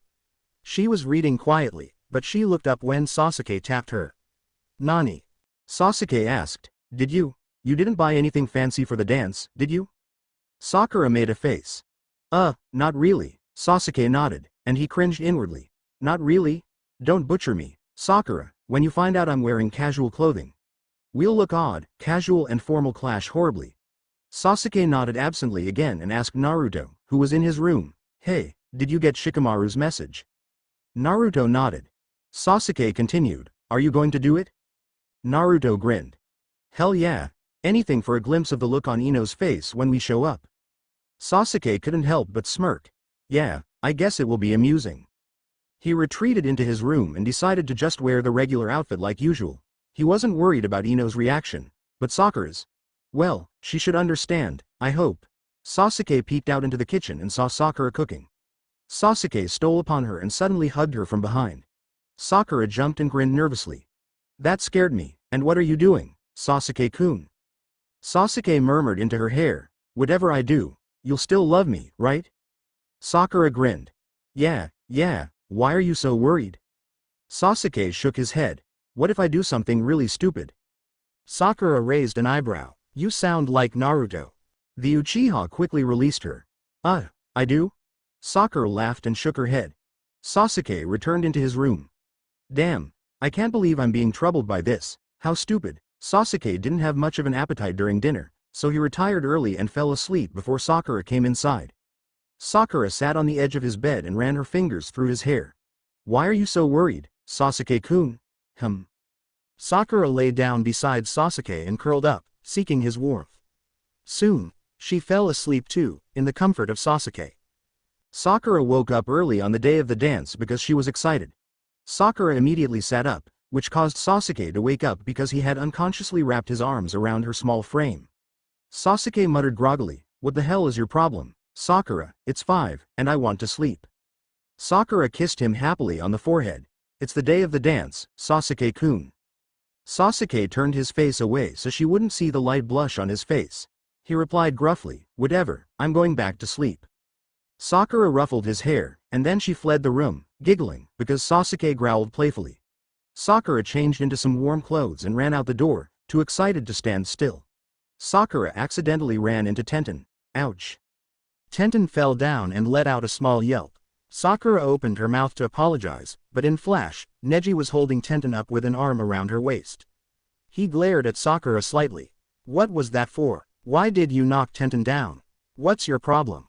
Tenten brushed herself off and interrupted, it's okay, Neji, she was just excited. Sakura grinned sheepishly. She shuffled her feet awkwardly, but Tenten grinned. It's okay, Sakura.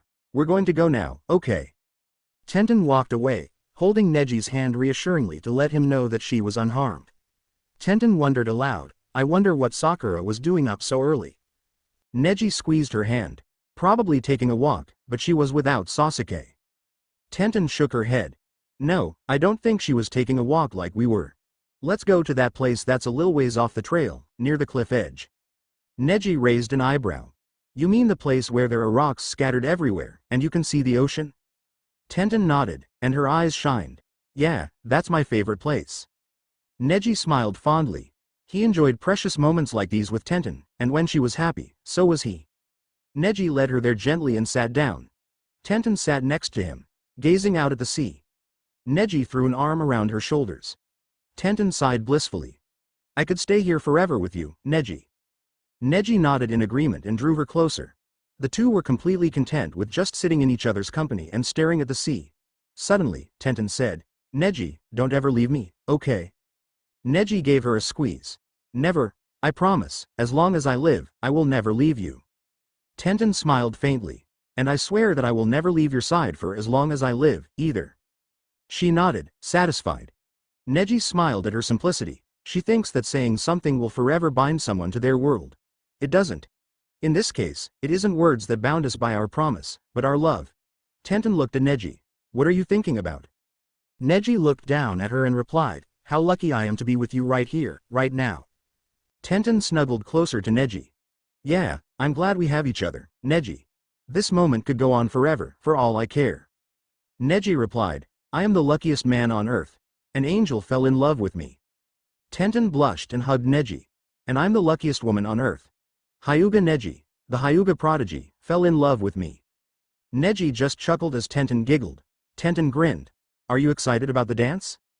Neji grimaced. Not really, but for you, I'll go, and I'll enjoy it. Tenten smirked, pleased by Neji's answer. She gushed excitedly, I bought this cute dress. I hope you have something decent to wear, Hyuga Neji. Neji flinched. Yeah, I do, Tenten continued, because if you don't, I will give you the hardest time of your life. Neji gulped inaudibly and cringed inwardly. Oh, man, crap, I could just tell Shikamaru that. No, I'll never go back on my words.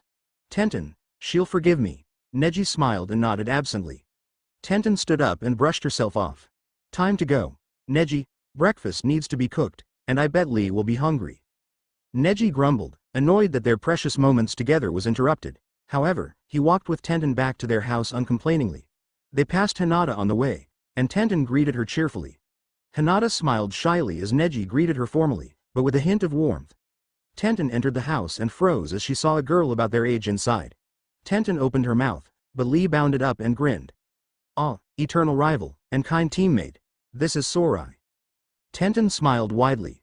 Why, hello, Sorai. Lee's told us a lot about you. Sorai blushed. Neji nodded to Sorai and helped Tenten prepare breakfast. Tenten asked, so, Sorai, are you a ninja? Sorai blushed. Well, I was for a while, but it didn't suit me, so I came here to live. Tenten raised an eyebrow. Oh, what's your specialty? Sorai looked up and pondered. A slow grin spread across her face. Since ninjutsu and genjutsu was hard for me, I settled with training hard in taijutsu. Lee dropped the plate he was cleaning. Taijutsu? Just like me. Sorai raised an eyebrow. Really? My ninjutsu and genjutsu were so bad, I gave up trying to master them. Lee grinned. I can't do ninjutsu or genjutsu at all. Neji and Tenten's sweat dropped. They glanced at each other with a look that said, he says it like it's something to be proud of. Tenten giggled, and Neji shook his head. Lee grabbed Sorai's wrist and dragged her out of the house. Let's train together, Sorai. Sorai giggled, and Neji sighed. Now, we have the house to ourselves. Tenten smiled shyly at Neji. He smirked at her nervousness and stepped up beside her, making Tenten blush. He threw an arm around her kindly. You aren't nervous around me, are you? Tenten grinned. No, just our close proximity. Neji laughed at her and planted a firm kiss on her lips. Tenten blushed madly and returned his kiss. She pulled away, beet red and muttered something about cleaning up the dish Lee broke. Tenten ran into her room and sat down in the window seat. She stared out the window and saw Hinata walking down the cove. Tenten grinned at Hinata, but she didn't see. Hinata's attention was focused on something else, or rather, someone else. Hinata called out, and Naruto. Naruto, who was sitting on his favorite rock and staring out into the ocean, flinched, but he turned to Hinata with a smile on his face. Hey, Hinata-chan. Hinata shuffled towards Naruto shyly. He scooted over and invited Hinata to sit down with him. Hinata did so, and she blushed deeply when Naruto threw his arm around Hinata's shoulders. Naruto sighed blissfully. There's nothing better than sitting at my favorite place with a loved one, except maybe, if I had a cup of ramen. Hinata laughed and tentatively leaned her head on Naruto's shoulder. Naruto grinned out towards the sea. Hinata-chan, about the dance. His grin turned sheepish. I'll make sure you have fun and everything. Demo, I don't really know how to dance. Hinata giggled. Okay, I'll teach why you at the D-dance. Naruto gave Hinata his trademark grin, which caused her to smile and cast her eyes towards the ground. Naruto looked at his watch. Well, the guys are supposed to get to the dance early, so I'll have to leave at around 5:30, okay? Hinata nodded. Naruto continued, since it's already noon, I should eat something. Hinata offered on impulse, I'll cook lunch for you, ramen? Naruto grinned widely. Really? Sakura-chan won't let me have ramen, she says it damages how her brain functions. Hinata giggled. Well, we have some ramen, and Kiba and Shino don't like it, so. Hinata stood up and led Naruto to her house. On the way, she was nearly run over by Ino. Ino yelled, sorry, Hinata-chan. Ino dashed into her house and found what she was looking for. Nara Shikamaru. Shikamaru looked up from his bed. He was staring out the window at the clouds. What? Ino's nostrils flared. What's this about the guys? Shikamaru gulped nervously. She didn't find out, did she? Ino continued shrilly, going to the dance early? Shikamaru almost sighed with relief but caught himself. Well, we have to help set up and stuff.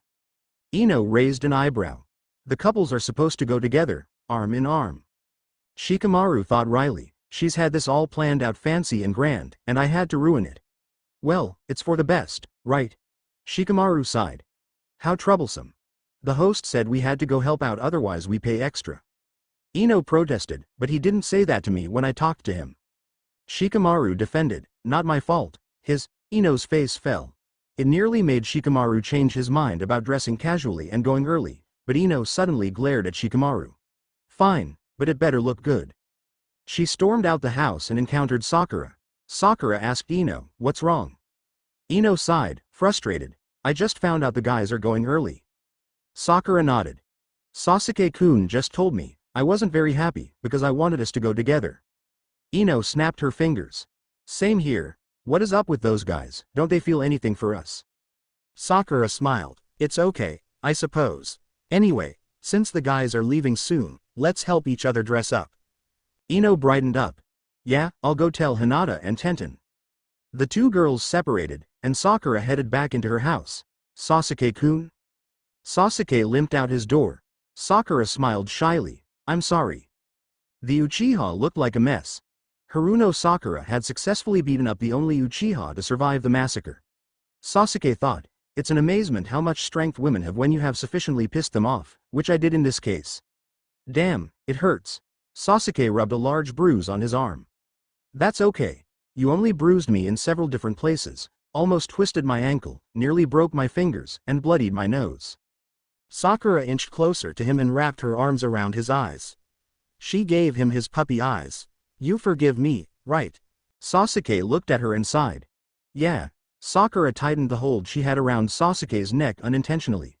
But you do understand why I got so pissed off, because I wanted us to be together from the start to the end of the party, right? Sasuke started choking.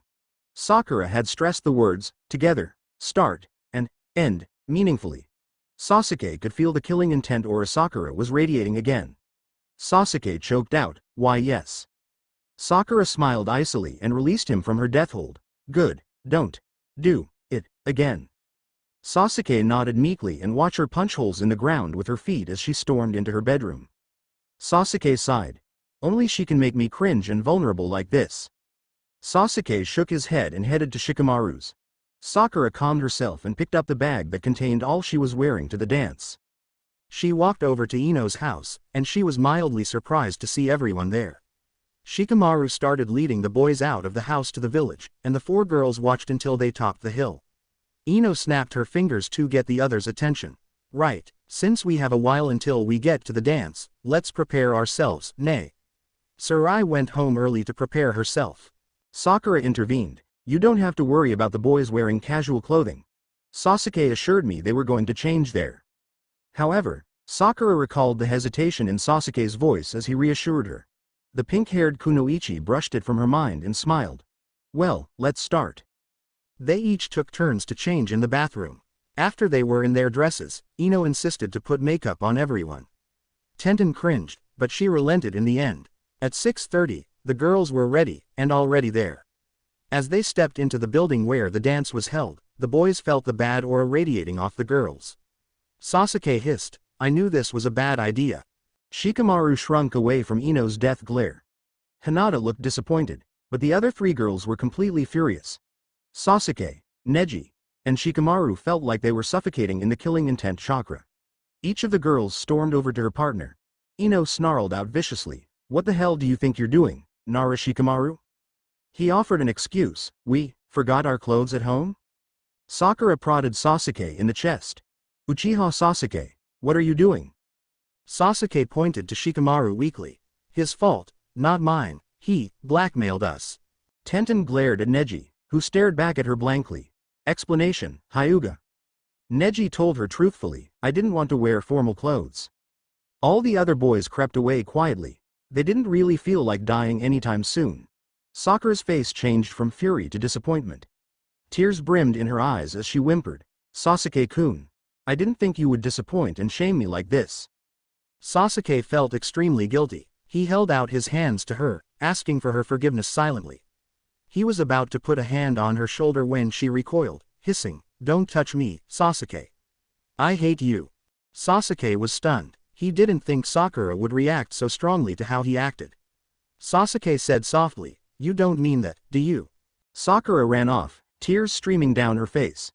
Hinata saw her, and she followed Sakura quickly. Ino and Tenten threw a look of contempt to their partners, and they left to follow Sakura as well. Sasuke walked up to Shikamaru, fury evident on his face. He snapped, "Great going. Shikamaru, supposedly the greatest genius of all time. You're such a genius." Neji turned his blank eyes on Sasuke. "Careful, Uchiha. You agreed on your own free will." Sasuke snarled, "I didn't think it would end up like this." His sharp eyes caught a flash of pink, and he turned his eyes towards the sight. There was Sakura, on the other side of the room. She had cleaned herself up, and she looked much happier and composed. Sasuke narrowed his eyes, "Who's that guy she's talking to, and laughing with? How dare he?" Sasuke stormed over to the man Sakura was with. He glared at the man, but Sakura asked coolly, "What's wrong with you, Sasuke?" Sasuke flinched. He didn't like the way Sakura said his name without the suffix attached to it. Sasuke asked, "Aren't you supposed to be my partner, Sakura?" Sakura cast a disdainful eye over his clothes. "Forget it, Sasuke." She turned back to the man, leaving a fuming and hurt Sasuke. He had never been rejected, and he didn't like the feeling. Sasuke hissed under his breath, "Fine. Two can play at a game." Sakura watched Sasuke leave out of the corner of her eyes. What she was doing was tearing her heart apart, but Sasuke needed to know that he couldn't do everything he wanted. Sakura resumed flirting with the man. Ino was pulling the same tactic, but Hinata remained faithful to Naruto and taught him how to dance as she promised. Tenten was at the refreshments table, holding a cup of juice and staring vacantly into space. Neji walked up to Tenten carefully. "Tenten?" Tenten snapped her head up. "Neji." Neji's face was so full of remorse, Tenten couldn't help but sigh. She hugged Neji. "Forgiven." Neji hugged her back. Tenten grinned slowly. "So, Neji, are you going to dance with me, or what?" Neji took her hand and led her on the dance floor, teasing, "No, I'm going to make you stand at the side for the whole time." As a slow song started, Neji couldn't keep his eyes off Tenten's face. Tenten blushed, and she smiled slyly. Neji captured her lips with his own once again, feeling the most content he felt in his whole life. Shikamaru watched Ino from afar. He jumped when suddenly, Temari appeared next to him. Temari scoffed loftily, "I see you lost your woman." Shikamaru flinched. "Where did you come from? How did you know?" Temari grinned. "Well, my brothers are away on a mission, and I thought I might as well take a break, you know. And the way you're looking at that blonde what's her name, it's quite obvious." Shikamaru sighed. "I screwed up." Temari grabbed his hand and led him on the dance floor. "Well, I came here looking for a partner, and I found one. Maybe a dance will cheer you up." Temari steered Shikamaru firmly throughout the whole dance, but he didn't mind. He was perfectly fine with brooding while Temari decided how to dance. Hinata flinched as Naruto stepped on her foot. "Ouch, Naruto." Naruto bit his lip. "Gomen, Hinata-chan, dancing is harder than mastering the Rasengan." Hinata smiled slightly, and she was about to open her mouth, when a smoke bomb landed in the center of the dance floor. Hinata pulled Naruto down, shouting, "Duck." Those whose reflexes weren't as good as the ninjas yelled with surprise as the explosion knocked them down. The ninjas' thoughts were simultaneous. An attack. But who? As the smoke cleared, everyone got up hesitantly. The Leaf Ninjas and Temari got together, and Neji immediately asked, "Where's Tenten?" He took a quick count of the present ninjas. Neji hissed, "Damn it, Tenten, Sakura, Naruto, Ino, and Choji are gone." Sasuke paled and looked around at the small group for a flash of pink. He found none and cursed. "Shit, where's Sakura?" Shikamaru looked around. No damage was done to the building, and it was empty because the dancers fled with fear. He said, "We have to get out of here. Let's get back to the houses. We have to plan something." As the remaining ninjas grouped inside Shikamaru's house, they started devising a plan that would hopefully retrieve their comrades before the night was over. Sasuke woke up, feeling oddly empty. He looked to his right, where Sakura usually laid and sighed painfully as he remembered what had happened the night before. "Before she was taken, I didn't even tell her I was sorry or anything," Sasuke snarled. "I'll make them pay." Sasuke slid out of bed and disappeared into the bathroom for a few minutes before heading towards Shikamaru's. As he knocked on the door, Temari opened it and let him in silently.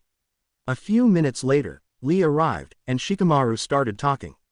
Last night, we came up with a few plans to put into action. Now is the time to decide what to do. Hinata poked her index fingers together nervously. She was very worried about Naruto. And Naruto-kun can take care of H himself. She tried to comfort herself with that thought, but it wasn't really working. Kiba noticed Hinata's discomfort. Hey, Hinata-chan, don't worry. Lee added, Naruto will be able to take care of himself. Kiba scowled at this, but Hinata gave him a shy smile. Shikamaru continued, we'll split up and look around in the village. Keep a low profile. Neji, Sasuke, ask the ports if any ships have set sail, and if they have, ask to look at the passenger list. Sasuke scowled at having to work with the Hyuga prodigy. Neji looked indignant, but Shikamaru cut in, if you want to see Sakura and Tenten again. Sasuke shot back, who said I wanted to see Sakura again? Shikamaru raised an eyebrow. Sasuke cringed inwardly. Oh, yeah, good idea, Sasuke, why don't you act like a child when Sakura's gone? That proves you're weak, smart. Sasuke spun around and stalked out the door in a foul mood. Neji followed after muttering, I hope you know what you're doing, Shikamaru.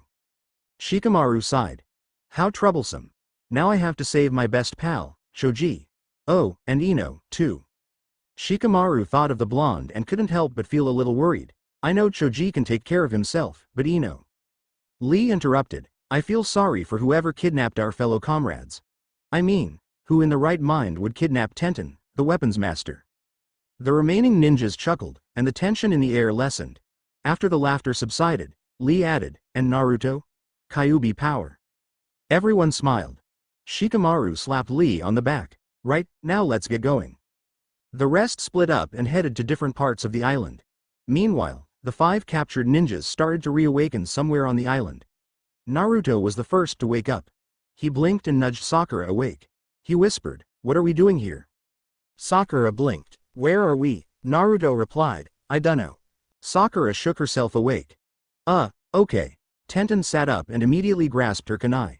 She sawed through the ropes and snarled. Whoever kidnapped us were really stupid to let us keep our weapons and tie us with rope. We're ninjas, damn it. Don't underestimate us. Sakura's sweat dropped. Okay. Tenten cut through all the ropes, all the while muttering under the breath. Ino and Choji woke up a few minutes later. Choji grumbled, I'm hungry. Ino sighed. I must look like a mess. Tenten, Sakura, and Naruto were exploring the room around them. Tenten spoke aloud. So 10 paces from wall to wall. There's a heavy oak door, and no windows. The walls are made of wood. Ino sighed again. We'll be stuck in here forever unless someone comes. She smiled dreamily. Someone like Shikamaru, a knight in shining armor saving the Sakura cut in through her daydream. Ino pig. Ino scowled. A knight in shining armor saving the Ino pig? What? She replied. What, forehead girl? Sakura was testing the door. Get up and help, you too, Choji. Tenten held up a hand for silence. I hear voices. Okay, you guys, this is the plan. We'll crouch down here, and pounce once they open the door. Maybe we can escape. The others nodded and crouched near the ground. The door opened, and Naruto shouted, Iruka-sensei. What are you doing here? The man in question smiled ruefully. I guess I owe you guys an explanation. Naruto nodded furiously. Iruka-sensei continued, the senseis knew that you guys would probably forget to train during your vacation, so they assigned me and another ninja to test you guys. Of course, we decided to take a select few of you, and the others will have to use their wits to save you. While you're in our care, you'll come to no harm, of course, but we'll have to train you anyway. Naruto was grinning widely. Haha, that's a really good prank. Sakura looked troubled, however. Well, the others will be really worried about us. Especially Hinata, she's going to be worried out of her mind. Sasuke's face flashed in Sakura's mind briefly, and she swallowed guiltily. I didn't even say sorry to him or anything before we got taken, Ino snorted. Well, Shikamaru will have to work, so it's not that bad. Tenten piped up, Neji won't worry so much, he knows I can take care of myself. Sakura bit her lip, she felt sorry for Hinata and Sasuke. Well, I guess it'll be okay. Iruka-sensei beamed. Well, you guys might want to use Henge no Jutsu when you go out. Sakura nodded. Iruka-sensei continued, and change your names. A slow smile spread across Ino's face. She laughed, this will be so fun. Sakura smiled slightly. Iruka-sensei left them. Sakura looked around. Oh. We were in the basement of a house. After each of them had taken a shower, Ino suggested, let's go out. The five nodded and clasped their hands together in a seal. Simultaneously, they shouted, Henge. In a cloud of smoke, the five altered their looks. Tenten smiled and nodded. Let's go out then. Shoji spotted a bag of chips on the table. He immediately released the jutsu and snatched the bag. Never mind, you guys go. I'll stay here. Sakura shrugged. Ino led the way out, and Iruka-sensei warned them to be careful. They split up and decided to explore on their own. Sakura was walking along the road, feeling guilty for Hinata and Sasuke when, suddenly, she spotted Sasuke himself. The expression on his face was grim, and she realized he was heading towards the port. Curious, she followed him. Sakura had a little trouble keeping up with Sasuke's speed in her new body, but she managed. Soon, Sakura stayed a few feet behind Sasuke, pretending to look up prices for a ship. She heard him ask harshly, have you seen these people? She threw a glance towards him and saw pictures of the missing ninjas. The person at the desk shook his head. No, sorry. Sasuke held up the picture of Sakura. How about her? Have you seen her anytime today? Sakura's heart skipped a beat as she realized he asked the man for her specifically. He didn't do it for anyone else. Sasuke paused, and then he put the picture away. He informed the man, if you do see her, tell her that Uchiha Sasuke is sorry. Sakura felt tears sting her eyes. He's sorry. Sasuke spun around abruptly and headed to the next port. Sakura followed, still numb about Sasuke's actions. Sasuke repeated the process, again holding up the Sakura's picture specifically and relaying his message to the man at the desk. After the fourth port, Sasuke took a rest on the beach. Sakura hid behind a rock nearby. Suddenly, Sasuke said, you can come out, whoever you are. Sakura gulped. I suppose my ninja skills aren't that great in this body. She walked out, hoping that her chakra was concealed. Sasuke glared at her. Who are you, and what do you want? Sakura decided to play the fangirl part. She fluttered her eyelashes. Oh, Sasuke-kun, I couldn't help but. Sasuke waved her away. Go away. I'm busy. Sakura scrambled away quickly, thanking Kami-sama that Sasuke didn't notice her blunder, but suddenly heard Sasuke exclaim, Sakura. She spun around, wondering if her disguise failed, but she saw herself. Someone else in Henge no Jutsu? In the form of my body? Sakura grounded her teeth together. Whoever was disguising as herself sure was good at concealing his or her chakra. Sakura identified the chakra as her own. Suddenly, the imposter Sakura winked past Sasuke at Sakura in Henge no Jutsu. Suddenly, the pink-haired Kunoichi understood. It was part of the test. Sasuke strode up to the imposter purposefully. Sakura thought she detected a trace of concern in Sasuke's voice, but she could have imagined it. Sakura. Where were you? Where are the others? Are you harmed? Imposter Sakura looked up. Sasuke-kun. She reached into her kunai holster discreetly so Sasuke wouldn't see. I'm fine, the people who took us were inexperienced. But the others and I got split up. Sasuke took a step forward to embrace the imposter Sakura, but a panicked look flitted across her face before she held up the kunai behind his back as he crushed Sakura in a hug. Suddenly, she attempted to plunge the kunai in his back. Sasuke leapt out of the way easily, but cursed. Shit! I let my concern blind me. This isn't Sakura. He whipped out a few shurikens and threw them at the imposter in quick succession. Sakura almost forgot to hold her jutsu as she watched the imposter dodge them easily. I'm not that skilled.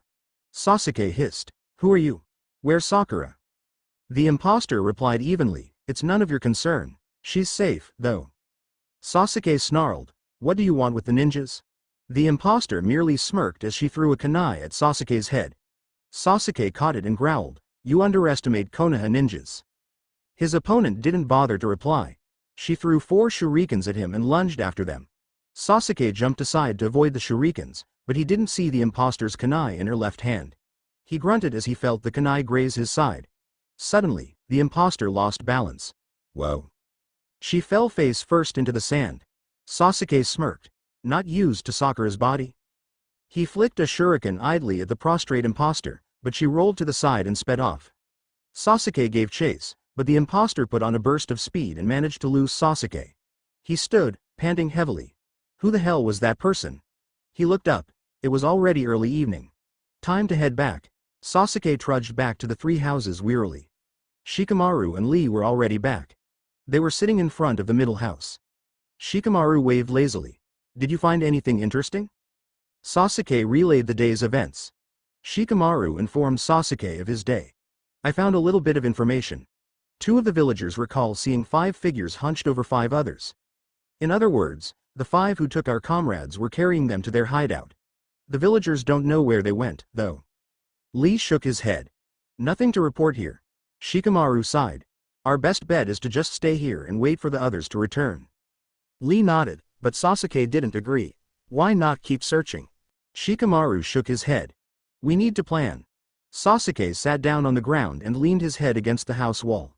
Soon, Neji arrived, looking pissed. He snapped, from the information gathered from a ferryman on the southern part of this island, a girl with brown buns, a pink-headed kunoichi, a blonde, a fat ass, and a hyper-blonde took a ferry to the mainland. Shikamaru raised his eyebrow at the name the ferryman called Shoji. Well, that doesn't make sense. The villagers said they saw them heading to the center of the island. Sasuke broke in. Well, it could always be that the captors are tricking us. Shikamaru nodded. Exactly. I think they bribed the ferryman. How can you bribe so many villagers to lead a false trail? All we can do is assume in this situation. Neji and Lee nodded. Sounds practical. Soon, Kiba appeared as well. He looked confused. Well, I used my nose, and the trail led towards the center of the island, and then stopped, and the other trail led to this one ferry place. Everyone else arrived, offering bits and pieces of information they picked up. After all the information, Shikamaru concluded, then, they're at some house in the village.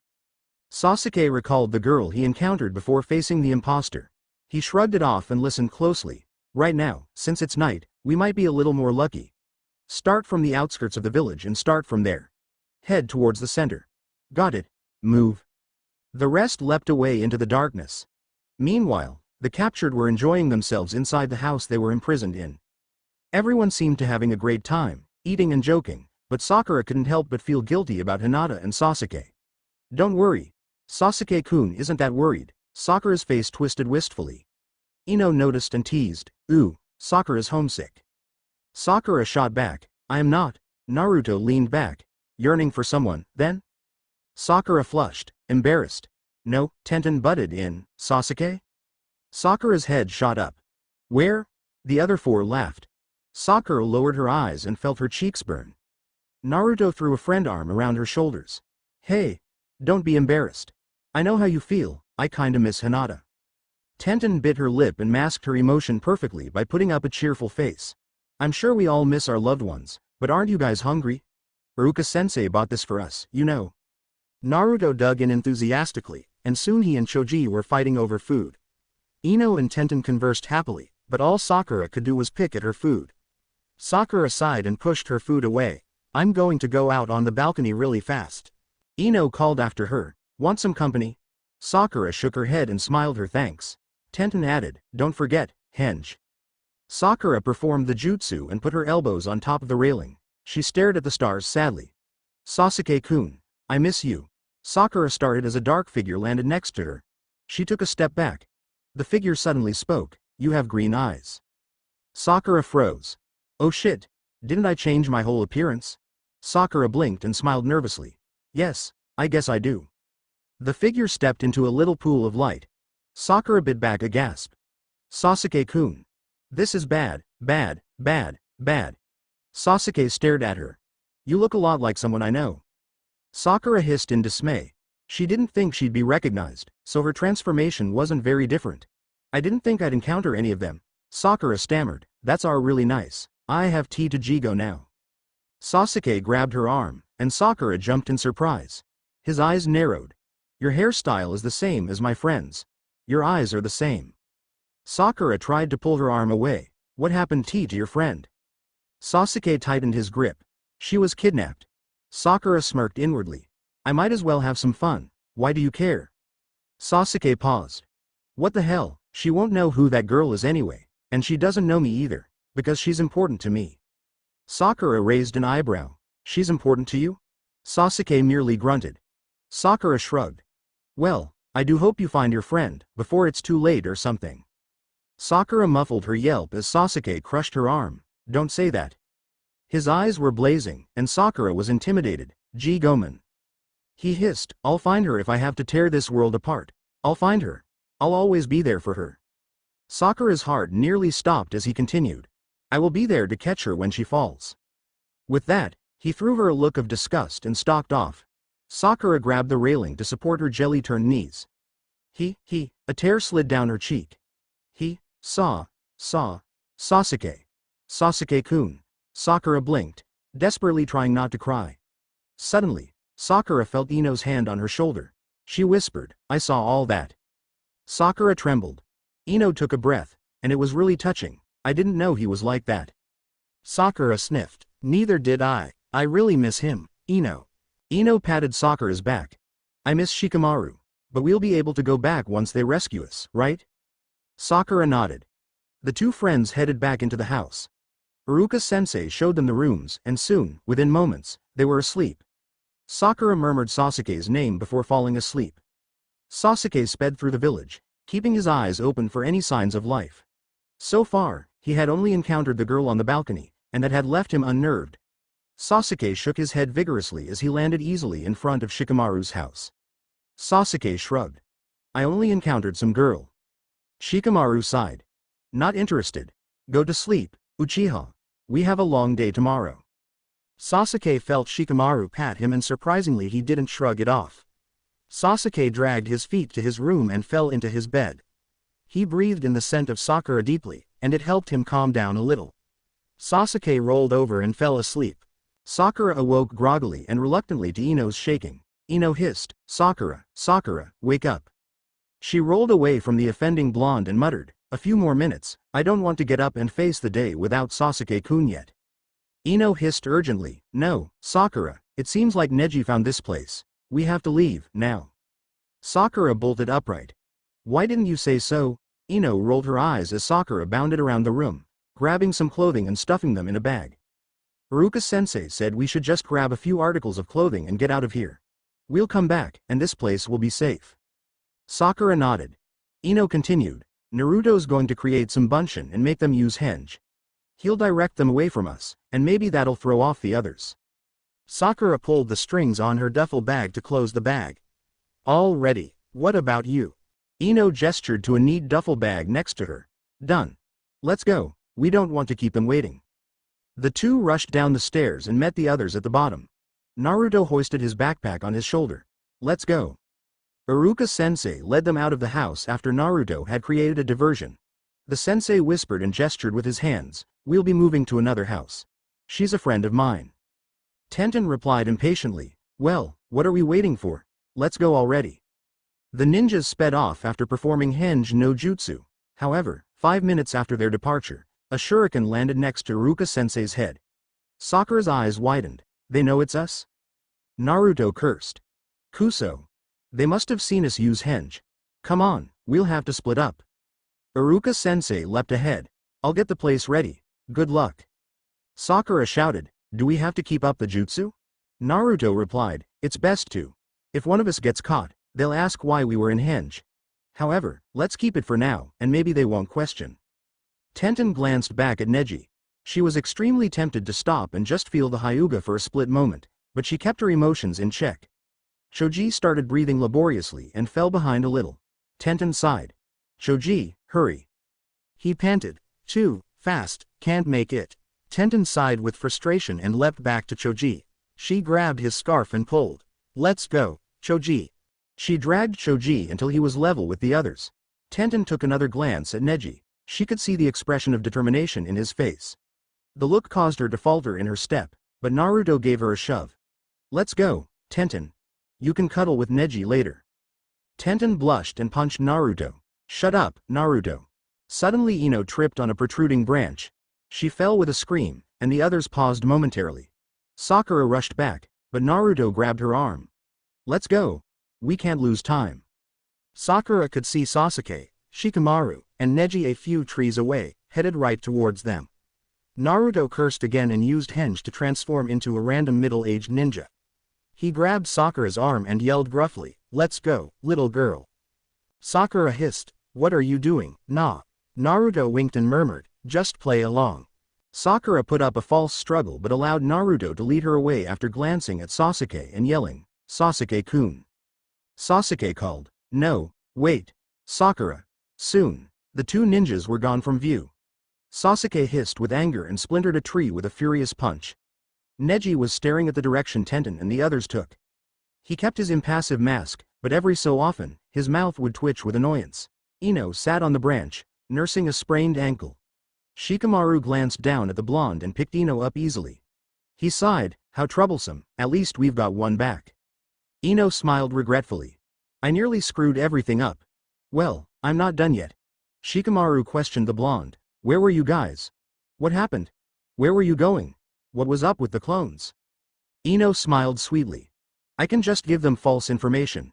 After all, we are testing them. We were safe, Shika-kun, but the mean, nasty, old, ugly ninjas who took us threatened to hurt the others if we didn't obey him. We were in some house, but I don't know where exactly, and I don't know where he was going to take us." Shikamaru turned to the others. "Well, let's head back. Ino knows a lot already, so we can plan from there." Sasuke gave one last glance at the direction Sakura headed off to before following Shikamaru and Neji. Shikamaru asked, "How many ninjas were there? What's their strength? Do you feel okay? Did they abuse you? What were their plans?" Ino was smiling secretively with glee. "I'm going to have some fun." Ino replied, "There were around 4 ninjas, and they were so strong. We tried attacking one of them, but he just threw us off like sacks of grain. I'm fine. No, they didn't abuse us besides the nasty food, and I didn't hear their plan." Shikamaru bit his lip. "If they're that good, then they must be Junin. And you said 4? So, there were 4 Junin, I assume. That's going to be hard. It's not like we can't do it though, since we have Neji and Sasuke." Ino buried her face in Shikamaru's chest so he wouldn't see her wide grin. Soon, Ino and the others arrived at the 3 houses. As Shikamaru set her girl down, Ino put a cool finger under Shikamaru's chin. "You look tired, Shika-kun. What's the matter?" Shikamaru smiled wearily. "Just worried about you, and everyone else." He added the afterthought after pausing for a moment. Ino smiled softly. "Well, I assure you, those ninjas won't hurt us. They need us for something, so lighten up." Shikamaru nudged Ino towards Sasuke. "That Uchiha needs lightening up. He's had that 'don't annoy me or I'll kill you' face ever since Sakura left." Ino smiled brightly. "Maybe I should go cheer him up." Shikamaru raised an eyebrow. "Hello, Ino, did you not hear me? Sasuke is wearing his 'don't annoy me' or—" Ino interrupted him. "I know. But I'll try. He won't dare kill me if he wants to know what I have to say about Sakura." Shikamaru reluctantly let her go, and Ino made her way to the sullen raven-haired boy. Ino smiled. "Ohio, Sasuke." Sasuke glared at her. "What do you want?" Ino raised an eyebrow. "I'm fine, thanks." "That's not the point, though. I've come to talk to you about Sakura." Sasuke turned away. "I don't care. Leave me alone." Ino lost her temper and whopped Sasuke on the back of his head with her palm. "Listen, you big, whiny child. Sakura is fine, and I bet she's not moping all over the place like you are." Sasuke glared at her. Nobody dared hit an Uchiha, but Ino just did. He spat out, "So?" Ino scoffed. So grow up. Make use of yourself. Sakura is safe and fine. She'd probably laugh at you if she saw you now." Sasuke looked so forlorn. Ino sighed. "Listen, Uchiha, I'll take you to Sakura tonight. You're way too depressed for your own good." Sasuke's face became lighter. "Are you sure?" Ino nodded. "Don't worry. It's not a trap. And I know Sakura wants to see you. She didn't look very healthy." Sasuke nodded, lost in the prospect of seeing Sakura again. Ino laughed softly. "Tonight at midnight." She waved and walked back to Shikamaru without another word to Sasuke. Ino informed Shikamaru, "I'm going to town to buy a few things. I'll be back around 1 or 2. Shikamaru nodded and gave Ino a quick hug. "Be careful." Ino smiled reassuringly and sauntered away. Once she was out of sight, Ino dashed towards the house the captured ninjas were headed to. It shouldn't be that hard to find. Ino halted at the place where she tripped. She absent-mindedly scuffed the toe of her shoe along the thick branch. "I hope someone will come here or something. 'Cause I don't know any farther from here." Conveniently, Naruto appeared a few minutes later. He grinned and asked, "So, you came back? Couldn't resist Iruka-sensei's cooking, nay?" Ino shook her head. "No, is it okay if I stay with Shikamaru and the others?" I kind of miss them. Naruto faltered but nodded. Ino reassured him, I'll give them false information, nothing will be given away. Naruto smiled, convinced. Okay, well, I better get going. Ino grabbed his arm. Shadow Mat, could you tell Sakura to meet me in the park at midnight? Tell her I have a surprise for her. Naruto smiled widely. Sure, ya. He leapt off as Ino did in the opposite direction. The blonde girl smiled to herself. Sasuke will be able to meet Sakura tonight. Wonderful. Those two looked really miserable. Ino smiled to herself but started to contemplate deeply about the outcome. Sasuke will obviously try to take Sakura back, so I'll get Sakura to tell him that someone is watching her for any false moves. If he sees through the bluff, I'll use Henge no Jutsu and reinforce the bluff. Hopefully, that'll be enough, because I surely can't fight Sasuke. Ino decided to take a little break in the small village, so for 2 hours, she enjoyed herself. When the kunoichi headed back to the 3 houses, she headed into her old home and prepared a quick dinner. After Ino set up the table, she left the house and arrived at Sasuke's. Ino informed the Uchiha, midnight. Come to my house, and I'll lead you there. Sasuke nodded mutely. Ino waved and headed back into her house to find Shikamaru picking at his food.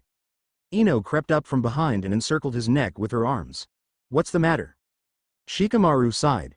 So troublesome, is Choji all right? Ino smiled. Of course, nobody was harmed in any way. Shikamaru nodded. That's reassuring, but I can't help but feel worried. Ino patted his back. I tell you, they're fine. Let's eat. The two finished their meal in silence, and Ino could tell that Shikamaru was worried. She decided to leave the genius alone and sought out Hinata next door. Ino embraced the Hyuga. Ohio, Hinata. Hinata smiled slightly. Ohio, Ino. Ino released the girl and smiled as well. How's it going? Hinata's smile disappeared momentarily. Oh, okay, I suppose. Ino raised an eyebrow. Is this about Naruto? Hinata remained silent but nodded. Ino grinned. That boy is fine, everyone's okay. When Hinata raised her white eyes and offered a small smile, Ino muttered, Geez, why are they getting so worked up? We're not weak, kind of. Hinata whispered, I can't help but dream about Naruto-kun sometimes, and wonder if he's okay. Ino patted her sympathetically. He can take care of himself, don't worry about it. Hinata nodded. Yes, I guess so. Ino peered inside the house. Mind if I come in? Hinata quickly stepped aside. Oh no, sorry for not inviting you. Ino waved the apology aside and sat down on one of the sofas. Your house is very neat. Hinata made some tea and smiled. Why yes, Ino accepted the tea with thanks. She sipped it while looking around. The kunoichi should go out together sometime. Just a day to chill or something. Hinata sat down with a cup in both her hands. She stared at it nervously. That would be nice. Ino laid back. I saw a flyer in the village that advertised a spring in the mountains. We should go there sometime. Hinata agreed. A good idea, what about the others? The guys? I guess they could come, providing they don't peek. Hinata added, and we should have another dance maybe. Ino brightened. Sure, since the last one was ruined, and the guys better wear something nice. Her face darkened, and the two lapsed into silence. Ino checked the time. 9 o'clock. I should get going soon. Ino placed the cup gently into the sink and smiled warmly at Hinata. Thanks for the tea and all, but I gotta run. See ya. Hinata smiled and waved as Ino exited the house and headed to Sasuke's. Ino knocked softly and grimaced. It's silent in there. Sasuke opened the door wordlessly, dressed in traveling attire. Ino motioned quietly. I know it's not midnight, but I thought we might as well get a head start. Sasuke nodded silently and followed Ino to the village. The entire way there was completely silent. Ino attempted to strike up a conversation, but Sasuke merely replied with an HN. Soon, she gave up, and they arrived at the park in half an hour. Ino checked the time. 10 o'clock. Still 2 hours early. She led Sasuke into the park through the arch that marked the entrance. Ino sat down on the swing and shivered in the night air. She informed Sasuke. Sakura should be around in 2 hours. Look around here, but don't stray far. When Sakura comes, no doubt there'll be someone with her. Sasuke replied, then why don't we just take Sakura with us? Ino chose her words carefully. Obviously, one of those ninjas will be escorting her, but we won't see him. We can't fight him, he's too strong. Maybe next time. Ino gasped as Sasuke slammed her into a tree and snarled, "It's very well for you to leave Sakura here, but I will not, through my carelessness. Sakura was taken, and I'll make the one who took her pay dearly." Ino gagged but managed a nod. Sasuke released her and sat down. Ino nursed her neck. "Geez, vicious, I just hope Naruto or Tenten escorts Sakura. It's obvious Sasuke's going to fight one of them, and he'll beat me in no time." 2 hours later, Sasuke detected a presence and snapped his head towards it. There, shuffling slowly towards them was Sakura. Sasuke let out a soft groan as he hurried forward. Sakura lifted her face up and smiled longingly at Sasuke. She wrapped her arms around his neck as he buried his face in her hair. Sasuke murmured, "I missed you."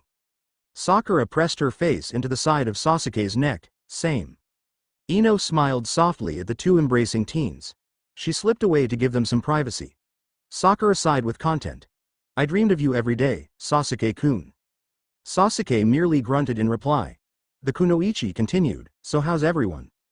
Sasuke rolled his eyes. Everyone misses the others, especially Neji. Sakura poked Sasuke softly. "That's not very nice, making fun of Neji like that when you act the same way." Sasuke scowled. "I'm not acting grumpy." Sakura merely scoffed.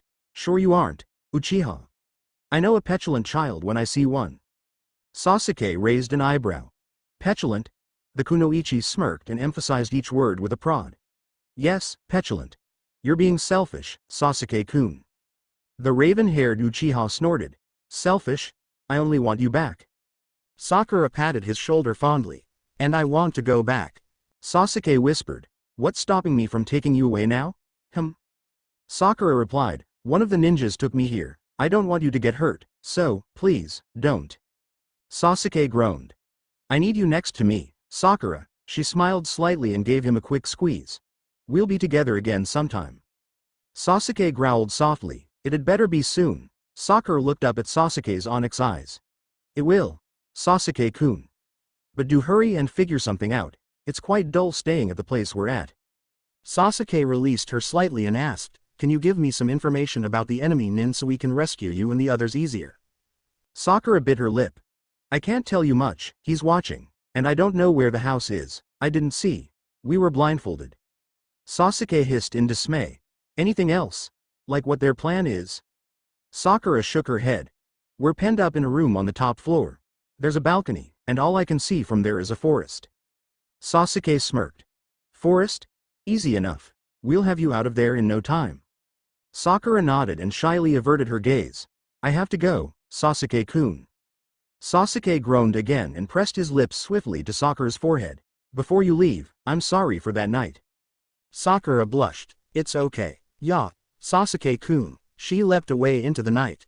Ino returned shortly after and suppressed a grin. She asked easily, "So how'd it go?" Sasuke growled unhappily, "Shorter than I wanted." Ino smiled slightly. "You'll see her again. Damn, I'd never thought I'd ever see a love-struck Uchiha, but here's one right now in front of me." Ino dodged the swipe Sasuke threw at her. She grinned and shook her head. "Let's go." Sasuke glanced at the spot where Sakura was last, but he followed Ino. Ino struck up a conversation. "Did Sakura tell you anything?" Sasuke shook his head. "Just a little. Something about a forest. We should be able to get them back the day after tomorrow by the latest." Ino nodded. "That's good. Nobody likes a grumpy Uchiha." He shot the blonde a sullen look which caused Ino to giggle. "Ha ha ha, what you're like without your Sakura-chan. This is hilarious." Sasuke stepped ahead of Ino, pointedly ignoring her. Ino decided to let go before Sasuke beat her senseless. She smiled softly at the fan on Sasuke's back. Who knew he'd fall for her like that? It kind of makes sense though. As the two separated into their houses, Sasuke knew that he missed Sakura painfully. Sasuke flopped onto his bed forlornly and closed his eyes to images of pink Sakura petals dancing in the wind. Neji glared at the tip of the sun, barely visible above the sea. He was frustrated at his inability to retrieve Tenten immediately. Damn whoever took Tenten, damn my hormones. Neji missed Tenten terribly. He missed her attitude, her smile, her eyes, her whole being. And he was miserable without her. She makes me feel whole. Neji grimaced as he reflected on the past few seconds of his life. Since when did I become love-struck? A quiet voice behind him replied, "Love is a powerful emotion. Reason and love don't go together." Neji angled his head to glare at the Uchiha behind him. "Was I talking to you?" Sasuke replied evenly, I'd be more afraid if you weren't. Neji scowled. What would you know about love? Sasuke raised an eyebrow. Are you that oblivious? Neji snapped, no, I know what's going on between you and Sakura. Sasuke sighed. We're growing harsher than usual, and it's all because of the absence of two girls. Neji remained silent and glared at the sea. He's right, Sasuke shrugged. Well, the sooner we get them, the better. I didn't come here for nothing. Neji caught on immediately, and since there aren't so many, this might prove to be easier. Sasuke smirked. At least you live up to your title. Neji glanced at the sun. We'll have a little more than 3 hours, we better get moving fast. The two took off towards the village.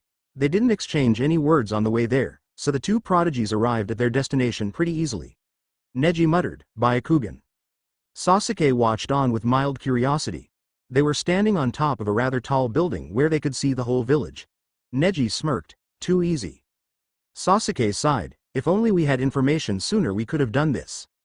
Neji didn't reply. Instead, he leapt off towards the forest. He saw a small, wooden cabin in. Sasuke paused, looking around, and followed. Neji stopped at the fringe of a forest. In here. Sasuke grimaced. Well, I don't feel chakra nearby. Neji smirked. We're not close enough. Sasuke stiffened at Neji's snide comment. However, Neji leapt into the forest. He looked back at Sasuke.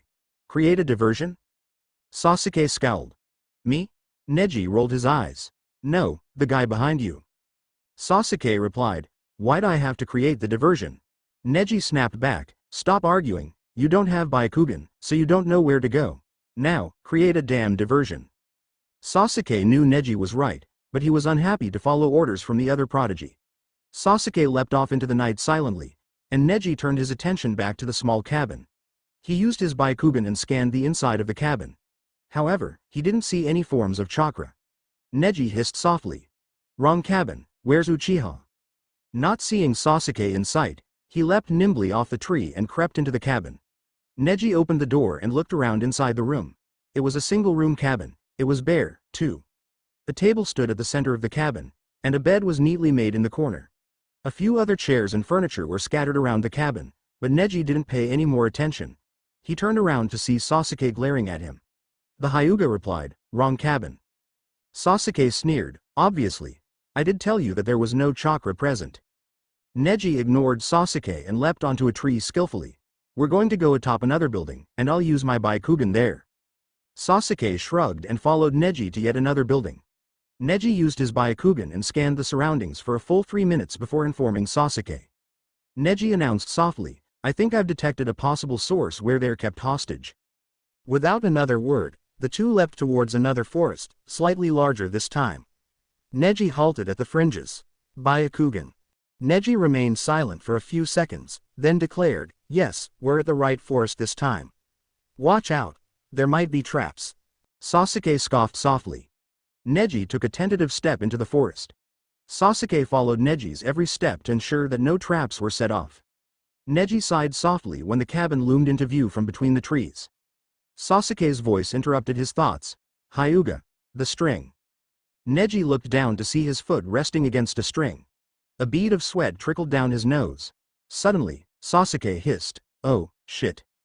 The Uchiha had felt something prick the back of his neck, and his first thought was that a ninja had pressed the tip of a kunai at the back of his neck. Sasuke whipped around to deal the offending nin a blow, but realized it was an insect that had bitten the back of his neck. By whirling around suddenly, Sasuke lost his balance and toppled into Neji, who, in turn, fell over the string. As Neji fell, his last thought before he was barraged by kunai was, I am going to kill Uchiha. Neji watched the kunai fly at him and activated his Byakugan immediately. With practiced ease, he dodged them without getting hurt. Neji spotted a kunai cutting another string, and he dodged the hail of shuriken in response. Meanwhile, Sasuke had a kunai out, and he was deflecting the kunai that threatened to hit him. After 10 minutes of dodging and deflecting, the wearied prodigies collapsed, glad that no more weapons threatened to fly at them. Once Neji regained his breath, he pointed out, the only reason I didn't get hit by any of those projectiles was because I recognized it. Sasuke raised an eyebrow as Neji paused to take a breath. I recognized it from my training. Tenten used it against me once. She set up the weapons just like this. Sasuke sat up slowly. You mean Tenten set those up? Neji nodded. Either she was forced to, or she did it on her own free will. Sasuke smirked. So you're saying they're staying there on their own free will? Neji nodded again. Sasuke continued, but why would she set them up against you if she wanted you to save her? Neji replied, that's another thing. Tenten isn't one who needs saving, and she would have gotten out of her captor's grasp by now. Sasuke nodded slowly. So they are staying there on their own free will. Neji asked, but why? For a moment, both of them paused, deep in thought. Sasuke slowly said, remember what we did on the night of the dance? Neji cringed inwardly. Oh, yeah, we wore casual clothing, you mean? Sasuke nodded bitterly. Maybe that's why they're staying there, to get revenge. Neji stood up and shrugged. Sasuke stood up and brushed himself off. The two crept up to the cabin after Neji hissed a warning dripping with scorn. Don't think that a bug bite is the enemy nin with a kunai. Sasuke chose to pretend he didn't hear the warning. Neji activated his Byakugan and smirked. I see them inside, and guess what they're doing? Sasuke paused. Eating? Nope. Reading? Nope. Training? Nope. Drinking? Nope. Talking? Nope. Sleeping? Nope. Surfing the net? We don't have internet in this world, dumbass. Oh, yeah. What the hell are they doing, then? They're playing a game. What game? Truth or dare? Nice. The two boys pressed their ears against the wall to listen, their curiosity taking over their movements and functions. They heard. Tenten. Okay, Sakura, truth or dare? Sakura. Dare. Tenten. I dare you to storm into Iruka-sensei's room screaming your head off. Sakura. You bet. Silence. Screaming. Yelling. Sakura. Huh? That scared Iruka-sensei.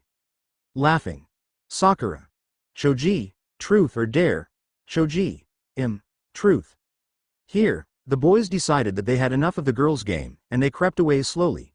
Neji murmured, we'll charge into the room. Sasuke raised an eyebrow, and then, Neji bit his lip, let's just stop there, and we'll act on impulse. Sasuke's eyes widened slightly. Had Hyuga Neji lost his mind? Possibly. Anyway, Sasuke readied himself as Neji counted, 1, 2, 3. The two charged into the room, yelling their heads off just like Sakura did not too long ago. The girls and Choji turned to look at Neji and Sasuke, who had activated their bloodline limits. After a moment of silence, Naruto yelled, oh my god. They found us. The captives scrambled upstairs with Neji and Sasuke after them. Sakura yelled, Iruka-sensei, they found us. Iruka-sensei came running down the wood stairs. Nani?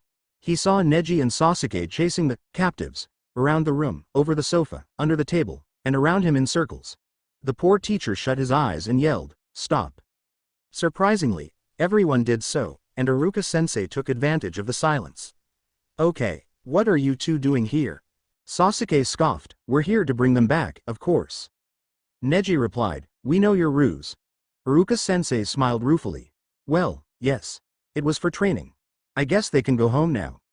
Sakura smiled widely. Really, sensei? You mean it? Iruka-sensei smiled and nodded. Sakura squealed and latched onto Sasuke while the Uchiha struggled vainly. Sasuke-kun. I can go home now. Tenten smiled shyly at Neji. The Hyuga sighed inaudibly and wrapped his arms around the weapons master. He murmured into her hair, I missed you. Tenten smiled and buried her face in the front of his shirt. Me too. I wanted to go home, but Iruka-sensei wanted us to train you. Neji nodded and held her hand. Let's go home. Tenten turned her smiling face up to Hyuga and let out a small gasp as the Hyuga brushed his lips softly against hers. The two were barely aware of the others behind them. After a half an hour, the group trudged wearily up the hill that overlooked the three houses. Ino, who was standing outside putting up the laundry, spotted the group and dropped all the clothespins in her mouth. She screeched, you guys are back. Immediately, everyone flocked out to welcome back the group. Hinata spotted Naruto and outran everyone. As Naruto smiled and took a step towards the shy Hyuga, she glomped him. Naruto fell, yelping in surprise as Hinata cried delightfully, Naruto-kun. Kiba watched from afar, twitching slightly.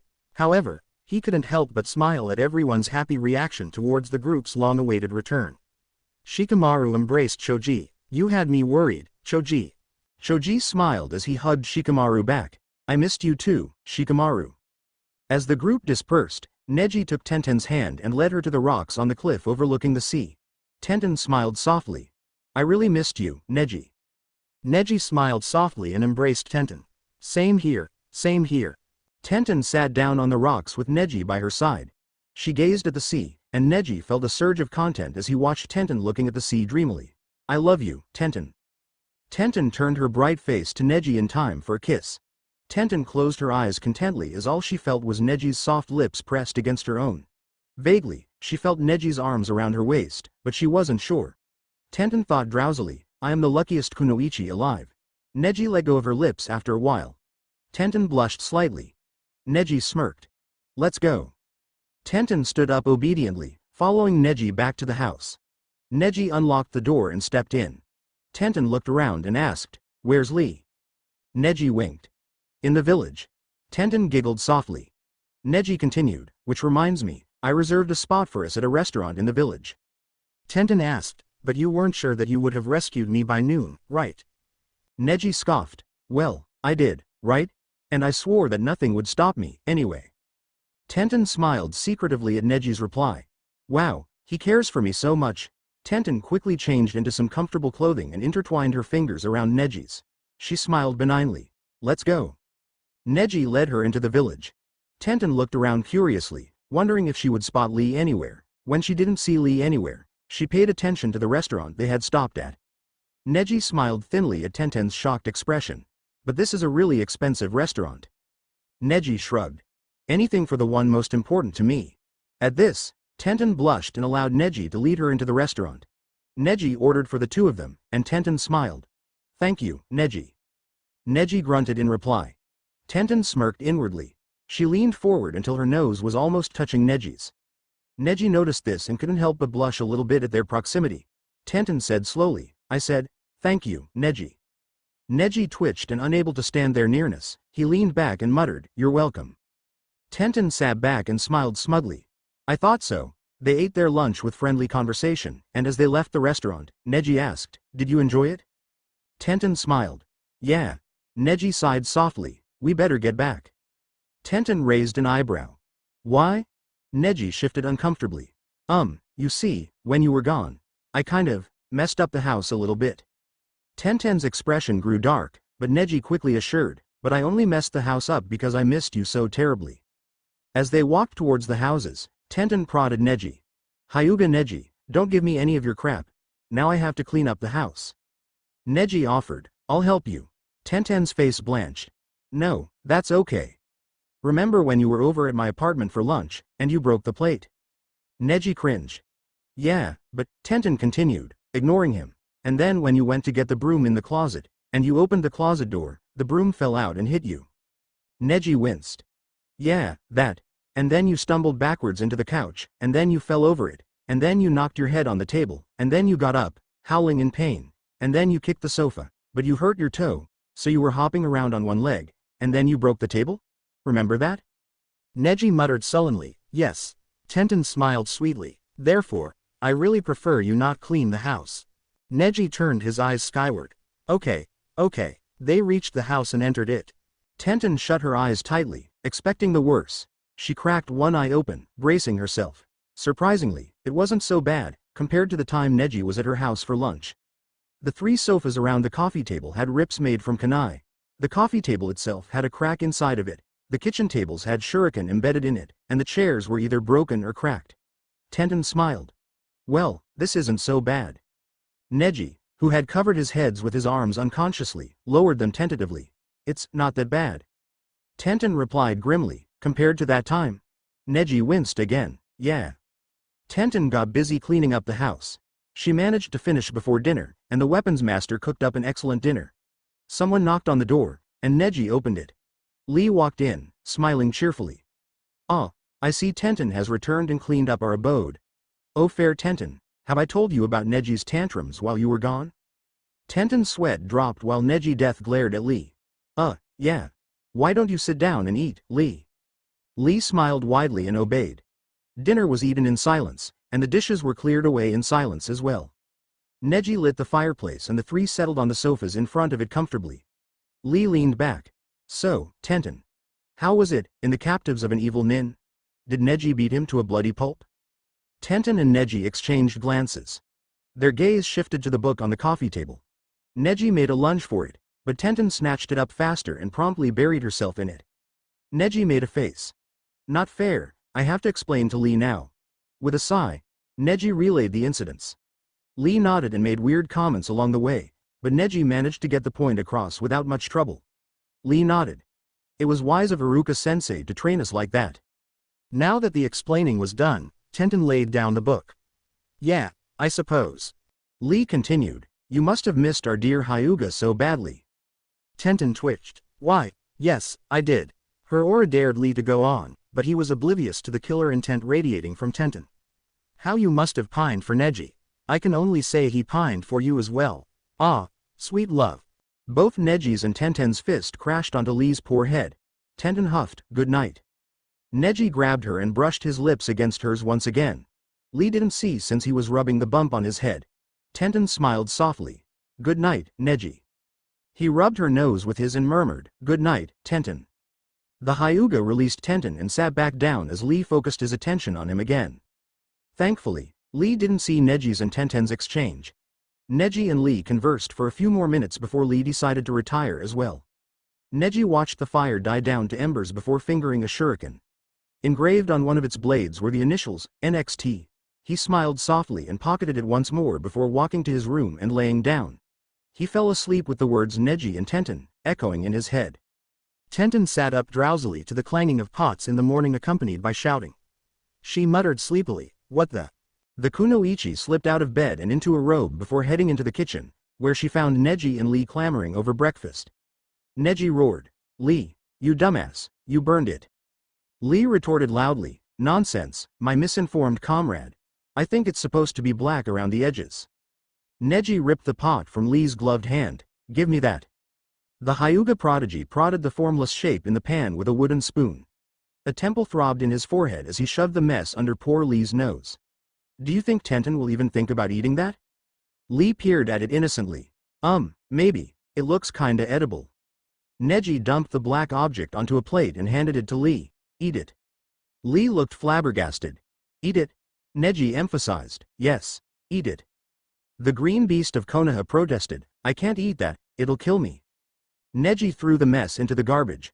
Precisely. If you can't eat it, do you think Tenten will be able to? Obviously not.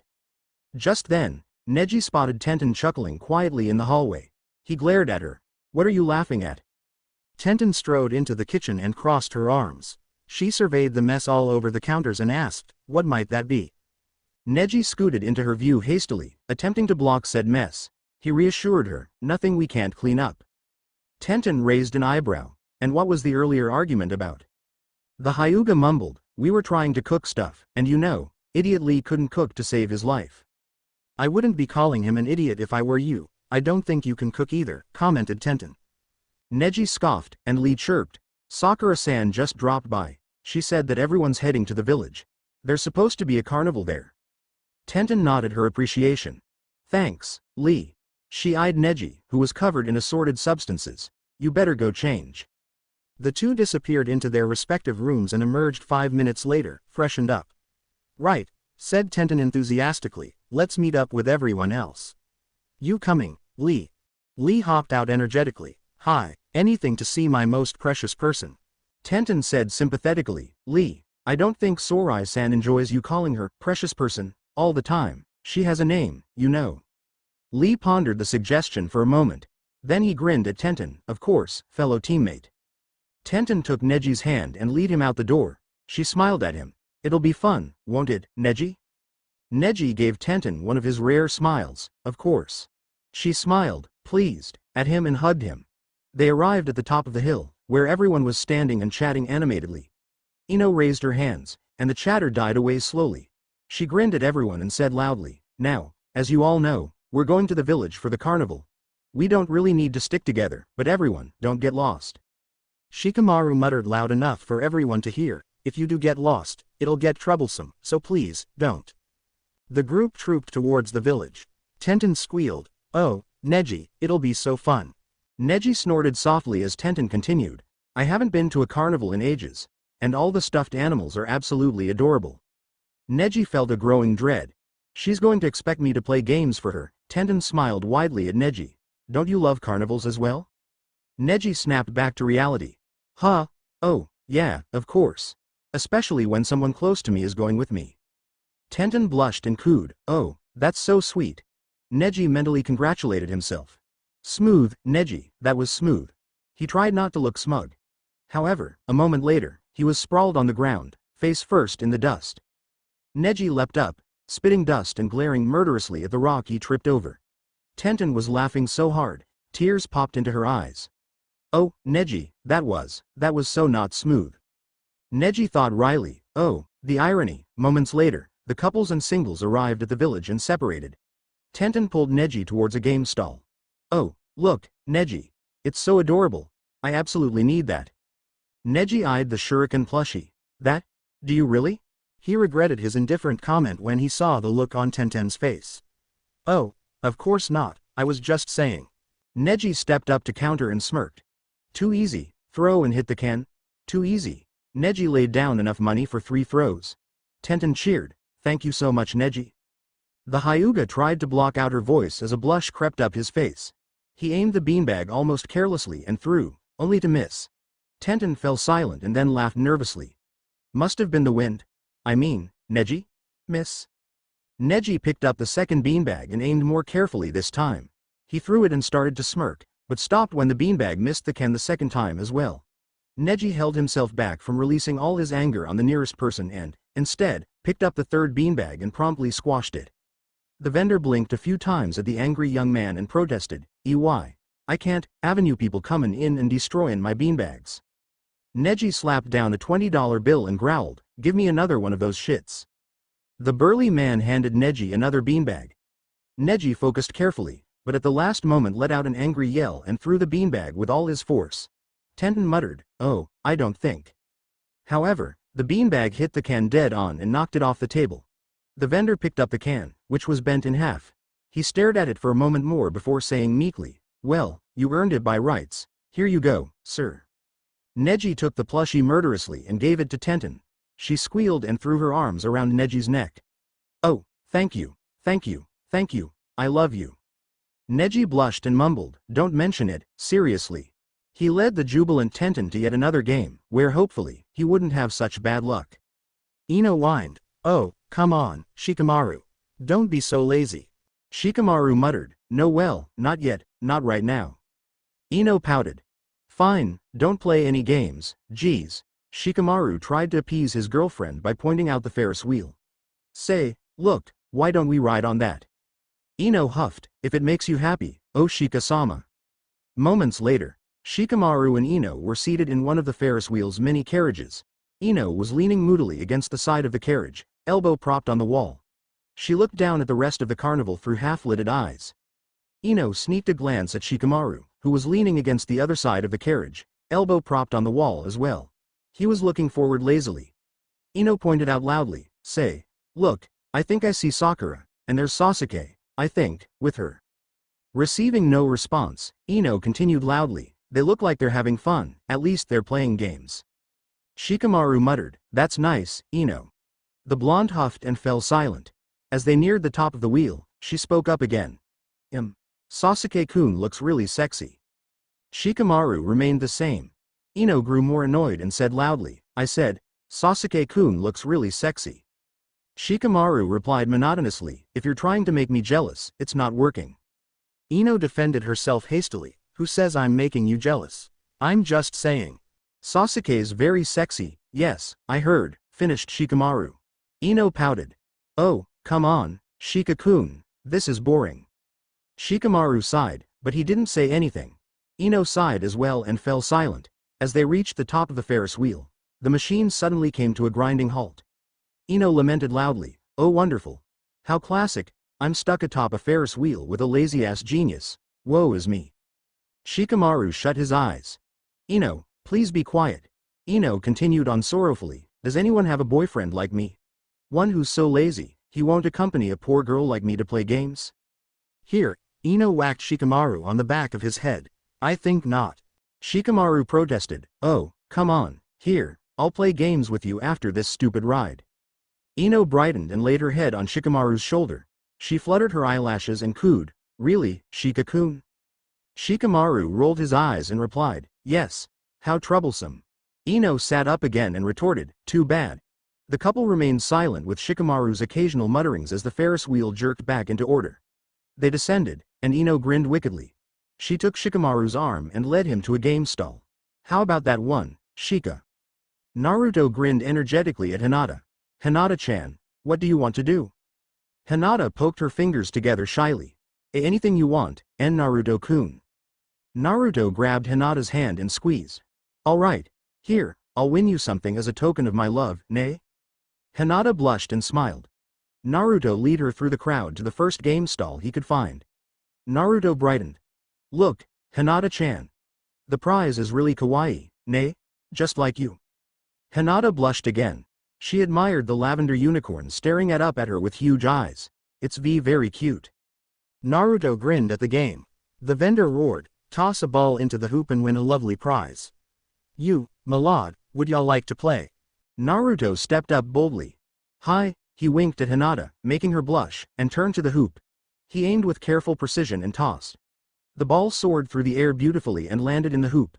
He hooted, and the vendor gave him a small pink bear plushie. Naruto ogled at it and protested loudly, "Anyo-sa, what about that bear one? The purple one?" The vendor replied, "That one's the grand prize. Make the hoop 4 more times, and I'll give it to ya."